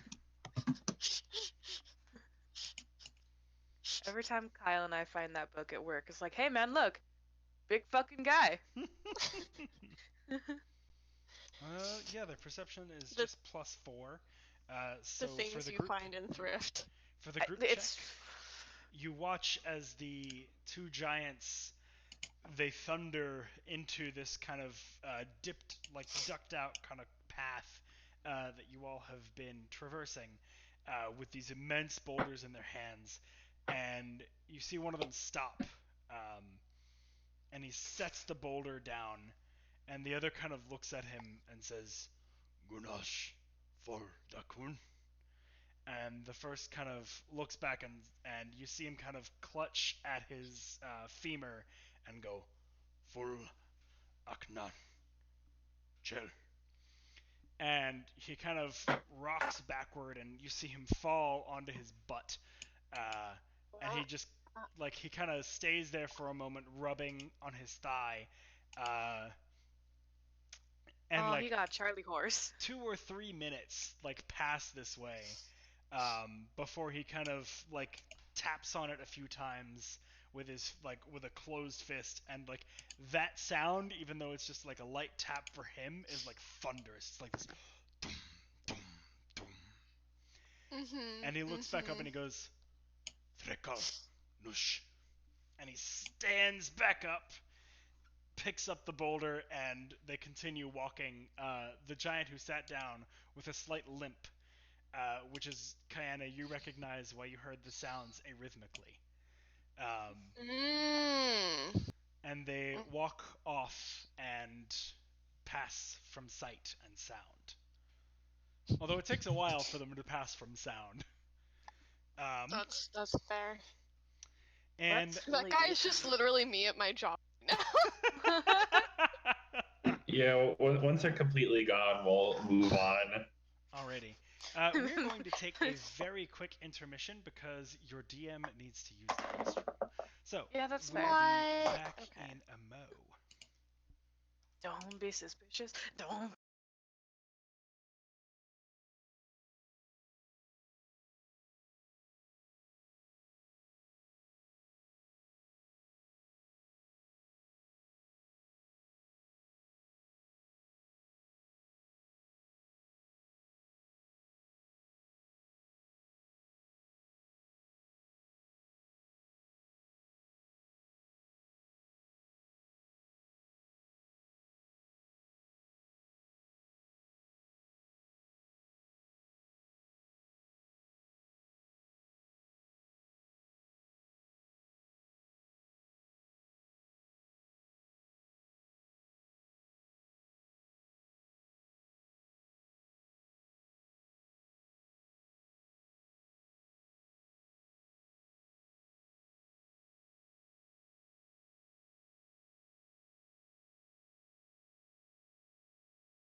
Oh. All right, we're back. I have no idea if that no came through or not. I hope it did. Cool. So, after you expertly avoid that combat encounter that I was hoping would come for days, No. No. no, it was clever. I loved it. The rest of the day, once again, goes without event. So, Sick. you are getting to the point in your journey where it's difficult to say exactly where to go next. You don't know precisely where this place is, and the mountains are large. So, how propose ye to find your destination? Google Maps. Reach for the sky. I will call an Uber.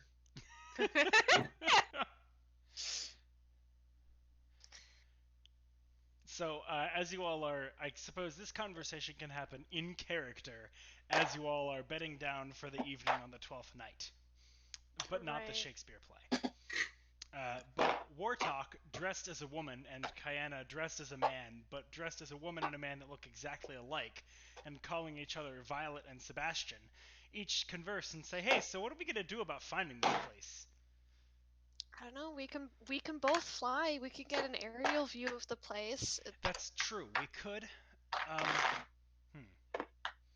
Yeah, no, that probably works. Yeah, okay. Why did you have this idea to dress up? By the way, it's really strange, and I don't get it. We've been traveling for 12 days, and I don't know, something in my head just went, "Oh, it's the 12th night. You should cross-dress." You know, I suppose that's as good a reason as any. Yeah. Anyway, you want to do some drugs? Sure, why not? I suppose somewhere along the line of these 12 days, one night I would have spent the night meditating. Sure. And Wartalk, as he doesn't sleep, is just kind of like, I don't want anybody to be on the trip alone, so he'll use a dose of his curse leaf once Jeff is asleep. Yeah. Should I roll a wisdom thingy? Yeah, please do. Oh, that is pretty decent. That is a 15 plus 8, 23. Okay, if it was 15 total, that would be a no, but plus 8, yes. Alright, so you succeed once again. Does that put you at 82%? I believe so. Yeah, I think that sounds right. I think you said 72 last time. So as you... Yes, 82. Sweet. So as you're going this time around, you're kind of becoming an old hand at this, and you just you take a deep breath, you center yourself, you look at the embers of the campfire that are slowly going out, and you kind of focus on them and looking at it, just kind of meditate for a few minutes on the element of fire as the drug begins to kind of take its effect within your system and steal your nerves. And this time, when you shake yourself into focus and change into your summer form, you kind of allow yourself to just feel yourself kind of flowing into the fire and the fire flowing back into you. And there is actually, the fire brightens and flares up again. And there is actually, an interchange of energy between you and the campfire. And you keep your cool as this flame is kind of swirling around you. It gets close enough to warm your skin, but it never burns. And after a minute or so of this going on, which wakes Illiya up, and for story purposes, because Wartalk is smoking and I don't want that interpersonal conflict, let's say not Jeff.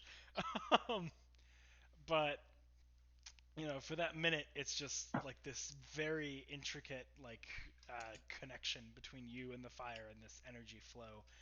And once it fades, you kind of sit back down and allow yourself to shift back into your other shape. As the effects of the drug kind of wear over time, you feel pretty good about about how close you're getting to completely overcoming this. You might not need the drug soon at all.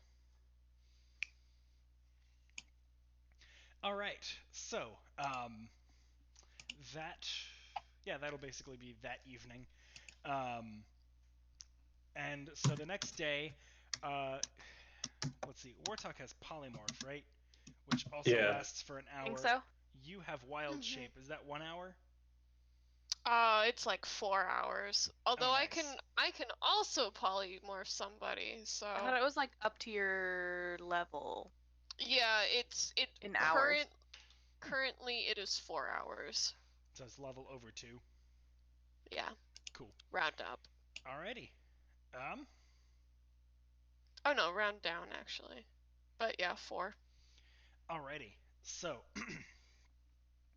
as you begin the next day's worth of travel, I would like to get perception and survival, and I believe we're back to Illiya for the roll.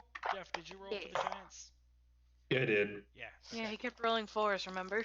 Right. Yes. So Yeah. a D12 from Illiya, and perception and survival from our normies. Our normal 23. things. I 23. got a 16 for survival. Okay. 23 perception, 16 survival. What do we get on that D12? 12. Cool. Can I get you to roll a D6 for me? 4. Oh, shit. Alright, I can actually make it work this time. Heart dice, you've betrayed me. I love these dice. I need to find more. Those are nice. Oh yeah, those. I They're remember cute. those. They're cute. Alright, cool. So, this time, as you all are traveling, you're getting a little bit higher in elevation now, and the mountains are beginning to become a bit steeper and harder to travel. You could still, of course, pick your way through. And as Jeff is adapting more and more to the terrain, as he has a knack for this, you find yourselves making just as good time as the day before, despite the increased difficulty of the trek. Kayana keeping a sharp eye out. Around midday, you crest over a peak and you get a moment to kind of survey the area below you. You've come up maybe about 1,000 or so feet in elevation. Maybe a little bit more, maybe like 1,200. And so you can get a pretty good vista of what is behind you. And as you turn to what is before, you see a pond of sorts. It's like a small. It looks like maybe a spring, where there is a small it's kind of a donut, but not a steak donut. Where there is like this island in the middle of it that's kind of raised up, and the water kind of rings it like a moat. And you see a figure on that island. It's not extraordinarily far away. It's maybe like 300 or 400 yards, like as the crow flies, but then he's about another 200 feet down from you.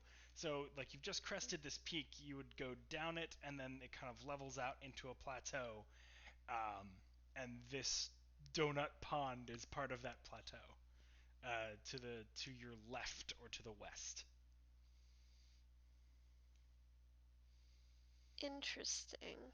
And the figure definitely seems humanoid. Roll a second perception check for me.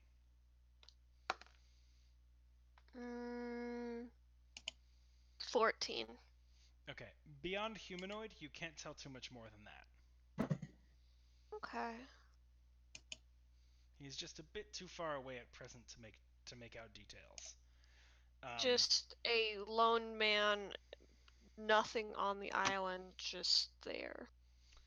As far as you can tell from this distance, yes. Odd. However, your natural path will take you closer to him, though not right up to the island or up to the pond. Okay. Okay, as you continue and you get a little bit closer, you can see that the humanoid figure is kind of sitting on this island. He seems to not be moving around a lot. At first, you consider perhaps he's just sitting and fishing or something like that. No, he did. Maybe. Bait. But as you grow even closer, you can see shapes shifting in the water around him. Ooh. And you begin to see one of them emerge onto the island and begin to crawl upward towards the figure, who scoots back. What do you do? How far away are we About 200 yards. now? Which is A lot. 36 seconds at a dash. I mean, do we want to try and dash over there? You have that would- moments. The beast is crawling ever further out. It also looks humanoid, but its movements are not human. Okay, I pull out my packed weapon as a longbow. Okay. I'm gonna fire on it. Oh, what is the range on Warthog's Eldritch Blast right now? 200. Right now. Yeah, 240 feet. So he cannot reach it, but the longbow can at disadvantage. We can dash. I can make 2 attacks with a longbow though. And then run 30 feet. Yeah. Alright, is that what you're doing? I Yes. need decisions basically now. This is what we're doing? I guess so. Kayana, dashing? I'm going to Wild shape into a cheetah. no, it's bird time again. Illiya, get on my back. We're Oh. swooping in. Okay. Sick, I'm a Pegasus Knight. Alright. Yeah. Jeff, what Yeah. you doing? What, me? Yep. I guess I'll just start running. Okay, you are dashing Warthog dimension doors. So Oh, he is within right. he takes you and is within 100 feet. Oh, okay. You dash further. He can only take another 30 feet. So he is within 70. You are within 40 feet. Kayana, what's the fly speed on the eagle? Giant eagle, 80 feet. Are you dashing? Can you Yep. in the same turn? No, I'm not a moon druid. Okay. But I can next turn. Yes, of course. Illiya, are you going to try and fire from the back of the giant eagle? Yeah, after she does her movement. If All right. that's Make your 2 attacks.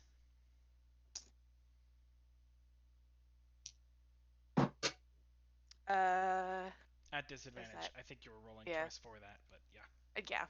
yeah. It is 14 for the first one. Okay. That was with disadvantage. Yep. So is that hit? You don't know yet. Shit! It's far enough away that it's hard to see. Okay, yeah, that's fair. And 6 for the second one. Okay. Like, your arrows are definitely getting close. You're not entirely sure if they've hit or not. Fair. So, in that round, you see the figure on the ground draw a blade from his side, but he seems to be unable to stand. Oh. You watch as the creature it's crawling. It seems to only be able to pull itself with its hands across the landscape, but it gets a little bit closer to him. The island in the middle of the pond is maybe 30 feet across. Oh, that's small. There is another creature closer to him than the first that begins to emerge from the pond as well. Okay, next round. Dash. Okay, so Warthog and Jeff, you all will get to the pool. You then have about 60 feet. Actually, you're probably at the edge of the pool already. Mhm. And basically there's 60 feet between you and the island of water. So Wartalk gets there, and he can call out, and you can see as well. They seem to be undead. They're like zombie ghoul-like creatures. One of them has an arrow sticking out of him. Ah, Go ahead and roll damage, Illiya. I did not have a D8 handy, or whatever That's the fair. die is. I It don't know is if 8. changed- Okay, I didn't know if it changed with packed weapon. I couldn't recall. With my modifier, it is 8. Cool. Alrighty, so 8 points of damage to that one, which, if I recall, puts him relatively low, because they don't have a ton of health. Yeah. Alright. So yeah, one of them is kind of pierced by the arrow and already kind of like was a bit bedraggled and is kind of like now moving along by one arm. Wartalk, so we'll go, basically because of the way this combat started, the initiative roll is just going to be order of who gets there. So Jeff, you'll be first, Wartalk will be second, Illiya and Kayana will go after, and the soldier and the creatures will go basically at the end. So Jeff, what do you want to do? How far away are the thingies, and is the water's in front of me, right? Then. Yes. You're standing on the edge of the water, which is a roughly circle-shaped pond, with about 60 feet of water between you and the island in the center, putting the total sphere, or the total pond, at about 150 feet in diameter. You are about 70 feet from the closest creature, zombie thing. Okay, I don't really want to go in the water if there's zombies crawling out of it. I'm going to pull out my axe of returning and chuck it at the closest zombie to me at disadvantage. Yes, okay. Yeah, because I gave it 30-80 or something. Yeah. Yeah, sweet. That is a 14 to hit. That hits. Cool. I'm gonna make this a tripping attack. Can you If do that this with doesn't- ranged? Yeah. Oh, nice. Cut his ankles down. Let me double check that real quick, but I believe that's how it works. Yeah, it just says a weapon attack, so it works. Okay, he is already prone, if that changes what maneuver you want to use. Oh, He's literally like crawling along on one leg. He's a fucking ankle biter. I mean, that's... okay. If I used pushing attack, would I be pushing him closer to the dude? Is it just away from you? Yeah, it's just 15 feet away from me. You would be, yes. Alright, I'll just do menacing attack then. Okie doke. So it needs to, if it doesn't die, so it takes 14 damage. This is a magic weapon. Okay, cool. That was exactly what it needed to just... Alright, I'm gonna use the bonus action to call the axe back to my hand. Alright, so Wartalk is watching there as you chuck this awesome new axe that you got. It embeds itself in the back of the zombie's skull, which kind of just splatters open. And then he watches as you hold your hand out, speak the command word. Do you want to come up with a command word? I have no idea what it would be. Okay, it would be something kind of eldritch sounding, so let's go with, I don't know, Gathnul. And you say, Gathnul, and the axe flies back into your hand. Alright, okay. You should write that down, because I'm not going to remember it. Boy! Yeah, that's a lot better. Just make the command word, boy! Making it words in common is risky. Valor to me! All one word. Damn Valor it. to me. Yeah. I'll whatever. I'll just say it has a command word. Sure. I wouldn't even begin to know how to spell that thing you just said, so. Fair enough. Yeah. Yeah, you can come up with your own. Just Yeet! acapella. I don't know. It's Can we not make? like yeet comes up in common conversation. All right, No, the command word is definitely not. The command word is eat. Okay. That's canon now. The command word is eat. All right, the command word is yeet. So Oh yeah. you throw your axe, you call out the eldritch word yeet, and it flies back into your hand. Perfect. Excellent. This is the best weapon. Okay. So Warthog up next goes ahead and fires at the one that is closer to the soldier. Actually, Jeff, you're close enough now that you can tell without a roll. Well, no, they're very low armor class, so that still hits. You can tell without a roll. The armor he's wearing is jet black, emblazoned with silver inlay. Gotcha. Oh, okay. Another traitor for the Joes. That will be Let's collect lads. quite a lot of damage on the first one. Ooh. I collect lads. Ooh. Boy. Uh-oh. Natural 20. A crit fail on the second. Oh.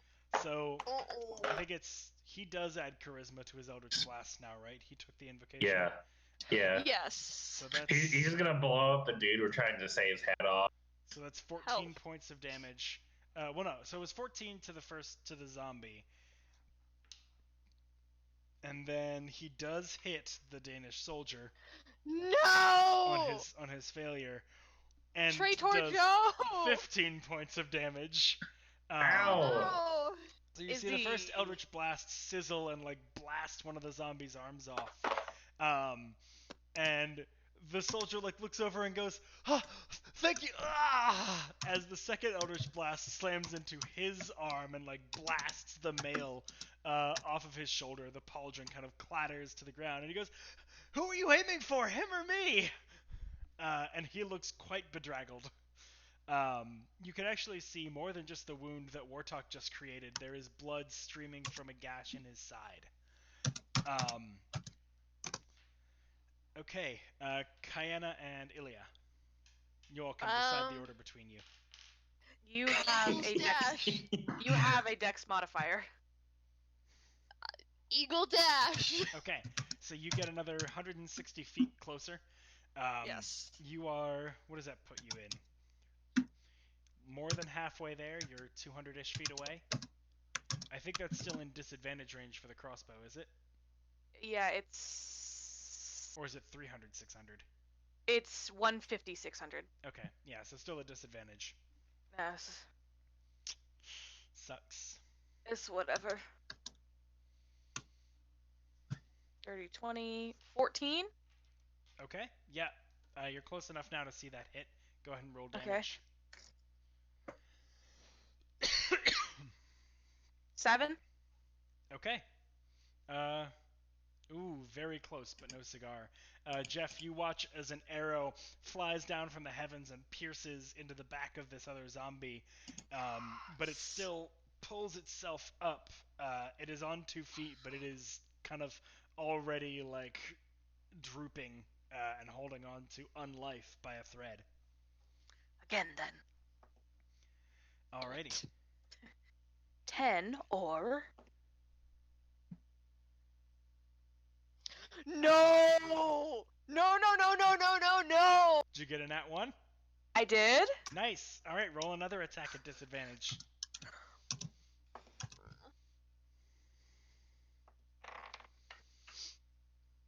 Double nat 20. 5, 9. No, it just embeds itself in the ground next to the zombie. Shit. All right. So the soldier kind of like lunges himself. He's still prone, but he kind of like just lurches forward with his blade and tries to stab at the zombie. But misses on his first attack. But his second one, he kind of slashes outward at the Achilles tendon, manages to cut it down, and then turns his dagger upside down and plunges it into the chest, killing that zombie. However, 3 more pull themselves onto the island at the end of the round, bringing us to Jeff and Wartalk. Okay, we gotta get that guy off the island and get out of here. I mean, Wartalk, he can just walk across water and possibly dimension door the guy out. That's true. He can walk on water. Thank you for reminding me. He will totally do that this round. Yeah, water Ganassi strats. Yeah. How far away is the closest zombie now? 90 feet. Yeah. Okay, if I tried to go through the water, how much of my movement would that take? I believe swim speed is normally half of your regular movement. Okay, even if I you're in used armor. everything. Yeah. Yeah, He you are sinks. the opposite Yeah. of buoyant. Yeah, you're not. It would be a hella athletics check.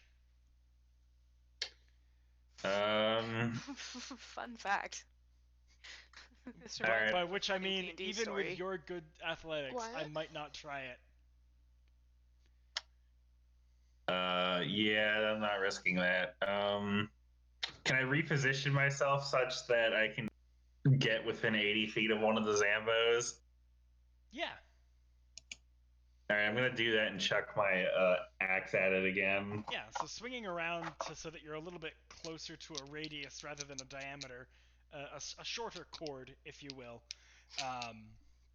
You manage to close the distance enough that you feel like you could chuck your axe and have a decent chance of hitting. Cool. That's not good. 12? That hits. Cool. Right, zombies have like no armor. Is this one Currently, yes. They're all kind of pulling themselves out of the water. All right, I'll do a menacing attack on this guy. Okay. So he takes how much damage? This is gonna be a pretty good amount of damage. Nice. Okay, he takes 14 damage and has to make a DC 16 Wisdom save. DC 16 Wisdom. Yeah. That's almost certainly a fail, but let me be sure that it's a fail. Oh yeah. Oh my gosh, what the hell? Oh, that's under... Where could you go? Wisdom is... Yeah, no, not even close. Yeah, so he fails.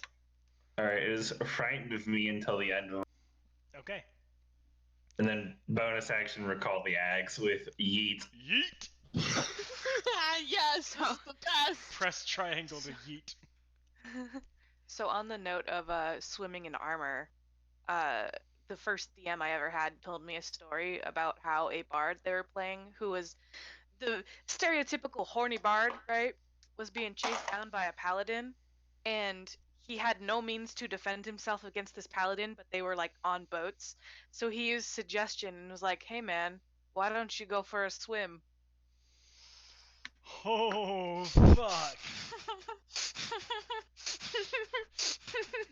And it worked. Oof. Oof. Damn. Oof. Paladin either Yeah. had low whiz or made a bad roll. Both. Yeah. So we'll talk about the wisdom save for setting wood on fire. We'll talk about that later. But just Alright. Alright, What so... is one's for you, Wartalk Dozen? doing? Yeah, What's Wartalk Wartalk is doing? gonna be like, oh, fuck, I can walk on water, and he's gonna walk across the water. I guess it's 60 feet, so he'll go ahead and dash to get onto the thing, and he'll be like, it's okay, guy, I'm here for you. And that's all he can do with his turn. So, Kayana, I'm guessing you dash. I fly. Alright, another 160 feet will bring you within... Oh, what? That puts you down to 80, doesn't it? Yeah, so... No, wait, 320, 480, 120 feet. What? So you're within your not disadvantaged range with your longbow. Cool.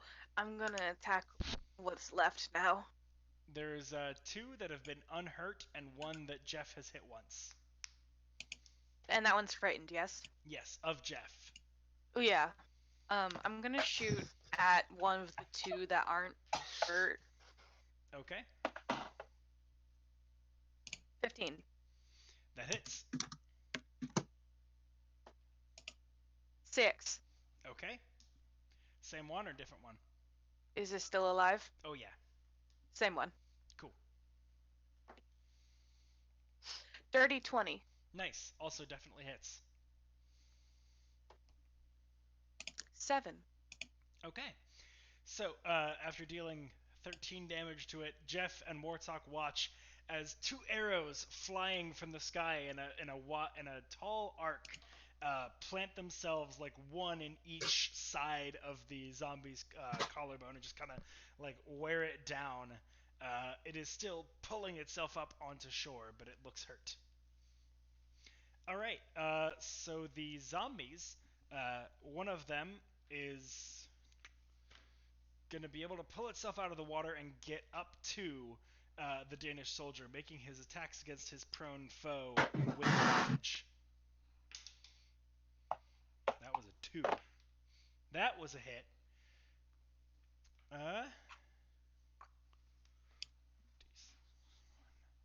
He deals 4 points of damage to the Danish soldier as he kind of scrapes against the armor, making a little bit of purchase, and you can kind of see with nowhere to deflect, the armor dents in a little bit from the force of the blow, and you imagine there's a cracked rib under there, and the soldier is beginning to look very rough as 2 more move towards him but cannot attack this turn. The soldier is going to, fighting for his life, stab twice at the zombie that has attacked him. That is a miss.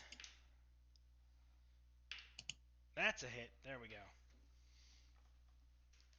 And he had... How much did you do, Jeff? 14? Yes. And that will be enough to kill it. If it doesn't make it safe. Whee! Which it crit fails on. So you watch as he reaches up and just grabs and like puts his dagger upward as he pulls the zombie down, and the knife sprouts from the back of the zombie's neck. And as he pulls it out, you can see the flesh trying to knit itself back together, but the necrotic energy that reanimates the creature just fails and fizzles, and it slumps over, dead a second time. That will bring us back to Warthog and Jeff. Jeff, what you doing? I'm gonna try to get in range of another one, the one that Illiya shot. Okay. Let me think. Yeah, you could do that. That's doable. All right. I'm gonna basically throw. go back whence you came. And throw it from there. Yeah, I'm gonna do that. Uh-oh. That's a natural 1. No! Why do we keep endangering Traitor Joe? Can we leave this man alone? Roll it again. 13. That is a miss. Thank God. It kind of scrapes off the chest armor as it's like going close to the zombie, but kind of the angle makes it kind of go toward like him after it misses, and it clatters off of his armor, and he's like, "Please stop!" I'm gonna very hurt back before it hits him. It just Okay, gonna shout, yeah. "Sorry, it's new." So like it just barely like scrapes into his chest armor before you hear a mighty yeet as the axe just pulls itself away from the armor and snaps back into his hand. Best. Sorry, dude, I just bought this. It's a reverse yeet, but it still works. Well, I yeet it at enemies and then I yeet it back. It yeets itself back at you. Yeah, it's a self-yeeting axe. I hate this, but I also I love it. Oh, I love it. All right. So, yeah. Warthog will just like walk right over to the soldier and just kind of like shield him with his body and blast 2 bolts of Eldritch Blast at the. Wasn't he gonna dimension door? He was gonna warp him off the island. Yeah, sure. He bamps out of there and does that. pulling himself and the soldier off the island back towards Jeff, where you're currently standing. Cool. I guess when the soldier is off the middle of that island, we can continue gunning down zombies. Yeah, we don't have to do a combat range thing for that. It's relatively easy to mop up the remaining zombies. They kind of turn and like begin to slump towards the section of water that is between you and them. But with the arrows from Illiya's bow and Warthog firing Eldritch blasts and Jeff throwing his axe and then yeeting it. I just repeatedly yeet the zombies until they all die again. Yeah, you make short work of the remaining undead.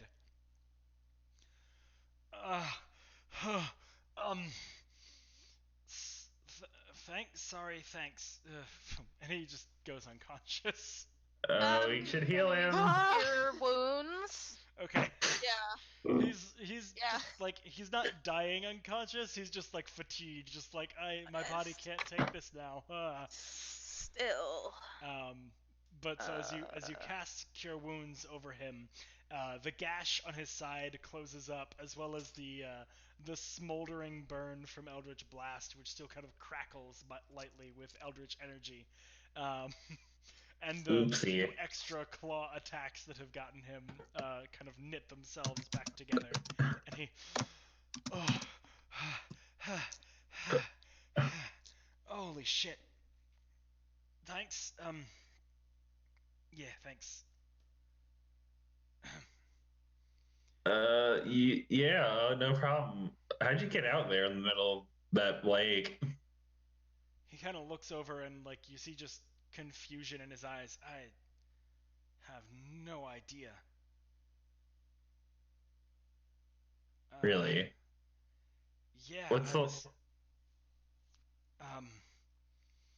I was on guard detail in Litterast about a week ago, and the Erevari army, they came and they took the city back, and I guess I was one of the ones that was kept captive, and I remember being in a cell and falling asleep, and then next thing I know, I wake up just on the edge of that water with a claw digging into my side, and I pulled myself out, but my leg was broken and I couldn't walk. I don't know. Wait, another broken leg? How did you get? It's a theme this session. So what happens I'm when an you eagle. fall from a long distance? It's Yeah. you break something. Legs are convenient things to break because they reduce mobility. What's your name? It's fuck. That's an interesting name. No, I can't remember. Kyle. You can't remember. No. What the hell happened to me? Thomas. Wait. Franklin.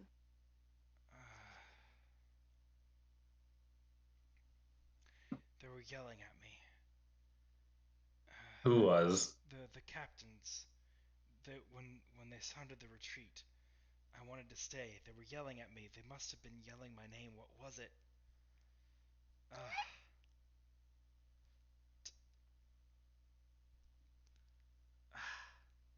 Tomlin, that's my name. They called me Tom. Okay. So you don't remember how you got here? No. Okay. Well, Fuck. I should probably. You should probably unworld unbird. shape. Yeah. Unbird. Ah. Oh, don't worry about that. Sorry. That's normal. Oh yeah, this is normal. Don't be alarmed. I'm sorry. That's neat trick. Sorry, I shouldn't be so taken aback by that. It's, it's been a day. No, it's fine. Do you have any other wounds that need healing? He kind of pats himself. No, I don't think so. I mean, I don't feel great, but I'll a good nap and some food, and I'll be right as rain, I guess. Well, I'll offer him a bit of rations as quick sustenance. Thank you. And he like as he takes like the first bite, you see something come over him, and he goes, "I haven't eaten in days," and he just like wolfs the ration down. Give him another one just in case. Yeah, let's Jeff, feed this may- lad. He kind of like maybe- puts a hand over his mouth and like, that was maybe too fast. Here, tell you what, maybe I can fix you up a proper meal and you can Yeah. try to figure out what happened to you. Let's get away from this lake. Pulls out Yeah. water skein. You need to drink some water. Thank you. And he drinks quite a bit of it. And at this point, he kind of looks back at the Hydration break. Let me refill. And he looks back at the water and he goes, No, don't. Maybe And don't refill out of the zombie water. Yeah, but also like as you look at it, it's more than just like there were zombies in that water. The water is putrid. It looks like it just like the whole pond is like this weird brackish like purple tinged color. It's horrifying. Gross. Gross. I have access to create destroy water. I'll just. Thank you. And he takes a long draft from the water skin, kind of hands it back to you and says, "Where am I?" You're in the northern mountains of Aravar. Fuck. Yeah, I get it. So Yeah, you have to kill we're me in- now, right? Oh no. No, we're We don't- we're not interested in that. No. We don't operate like that. In fact, we've actually granted amnesty to about 80 Danish soldiers already. Why? So, Also, if we wanted to Thank kill you, we would have just. If we did want to kill you, we would have just. Well, you might not have known I was a Danish soldier before now. Well, Uh, the armor your was pretty armor. obvious. I hate to break it to Suppose you, you're not a exactly soldier inconspicuous. Or someone who's seen it before, but most folk don't know what other countries' armor looks like. We're pretty familiar with it. That's apparent now. But I guess thank you then for your mercy. If it's, oh gosh, where do I even go? Well, if you don't know where to Yes. go, He begins like unstrapping his armor and he says, "Well, I can't wear this if I'm going through enemy territory." And he doffs it relatively quickly. He's pretty experienced at this. Underneath, he's wearing a relatively plain gambeson and chausses, and just threadbare like tunic and pants under that. The boots are very good leather, but he's got his sword and a dagger and basic semi-protective clothing, and he says,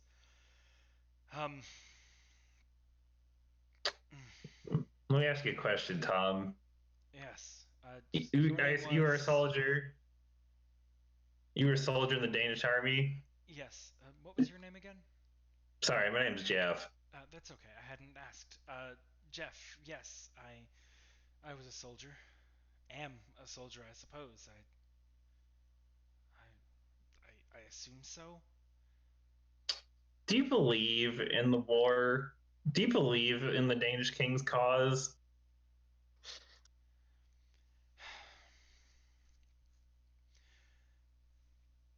I believe in what he said, but I don't think what he said is what he meant.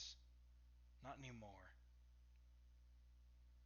When we first started fighting, he was saying that Erevar was withholding information, knowledge they had that would help us live our lives better. And it does seem like the Erevari army has more access to magic, and you just changed from an eagle into a girl. This She's is not. Uh, She's not. it's more from the other way here. around. No, I'm the exception. Yeah, she's not from here. Nonetheless, it does seem like Erevar has more magical knowledge, and I mean, if they aren't sharing that, and that's not good, but since we got here, since we landed on the shores of the coastal duchy, we've done nothing but take cities and fight a war. It seems like we're invaders, not just righters of wrongs. It doesn't seem like we're here to collect information or convince anyone to share their knowledge with us. We're just here to kill. And so that, no, I don't like it. If the cause was truly simply to persuade Erevar to share information, do you think that would have required blood and steel? I'm no king. I don't know. I don't know if they'd tried. I mean, I assume he tried diplomacy first, and when that failed, he called upon his army. But I'm not a lord. I don't know. Well, I'm not a king either, but send people to die for books ain't right.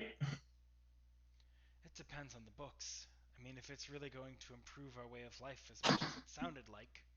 But again, I mean, I'm making the assumption here that he was true to his word. It doesn't seem like that's the case, and so I can't condone it. Have you heard about the Wraith Hearts? The what? I guess not. Foul creatures, literally without hearts, also filling the ranks of the Danish king's army. His eyes kind of grow wide. What? That? No, We've that seen sounds like them a children's ourselves. tale. In Not the only army? have we, yes, We've seen them, we fought them. We know comrades of yours that have seen them among your ranks too. and that's why they defected, and why we extended our hand out to them. It's not that I don't trust you, it's that I don't trust anything right now. Could I talk to them?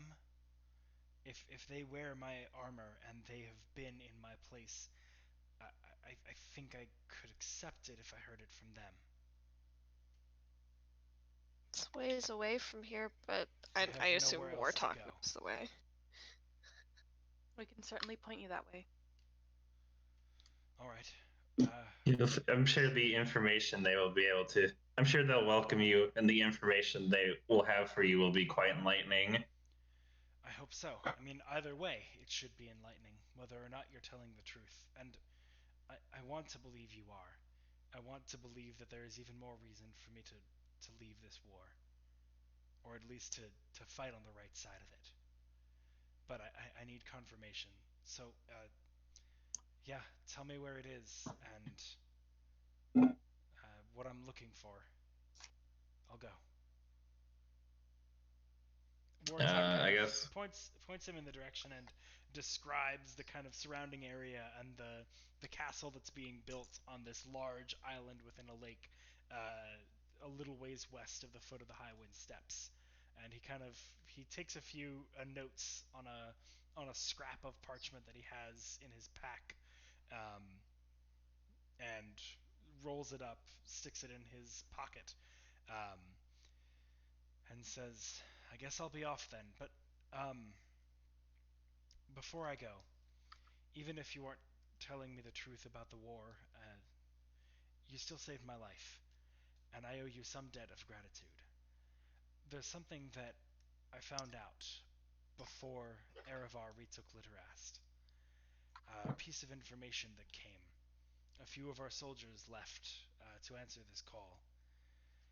The king wanted to take some soldiers back into Dane. There was apparently something in the southern reaches there that had caught their interest. I don't know exactly what it was, but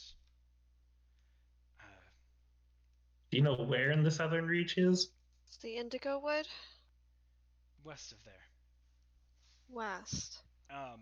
It is the line. The line that's missing from our radar map. Yes, that one. I see. And with that, I must bid you adieu. It seems that I have a long way to go. Again, thank you for saving my life. It's what we do. Yeah. Is there a... What do I call you? All, like... Oh, we're the Siegebreakers. An interesting title. Very interesting. Well, Oh, this dude has been out of it for so long. Oh, honey, you've got a big storm coming. Yeah. so, quick OOC. The soldiers in Litterast probably wouldn't have heard of you all because they were on the separate end of the continent from the ones in Alleghane. They would have maybe caught wind after Erevar retook Litterast, but he was probably He's been transported out. somehow at least a week.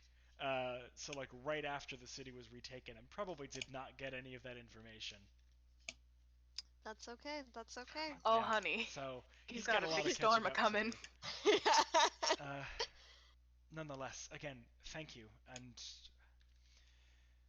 may Malar guide you on your hunt for whatever justice you wish to achieve in this world. And he kind of takes a deep bow. Illiya, roll a religion check for me.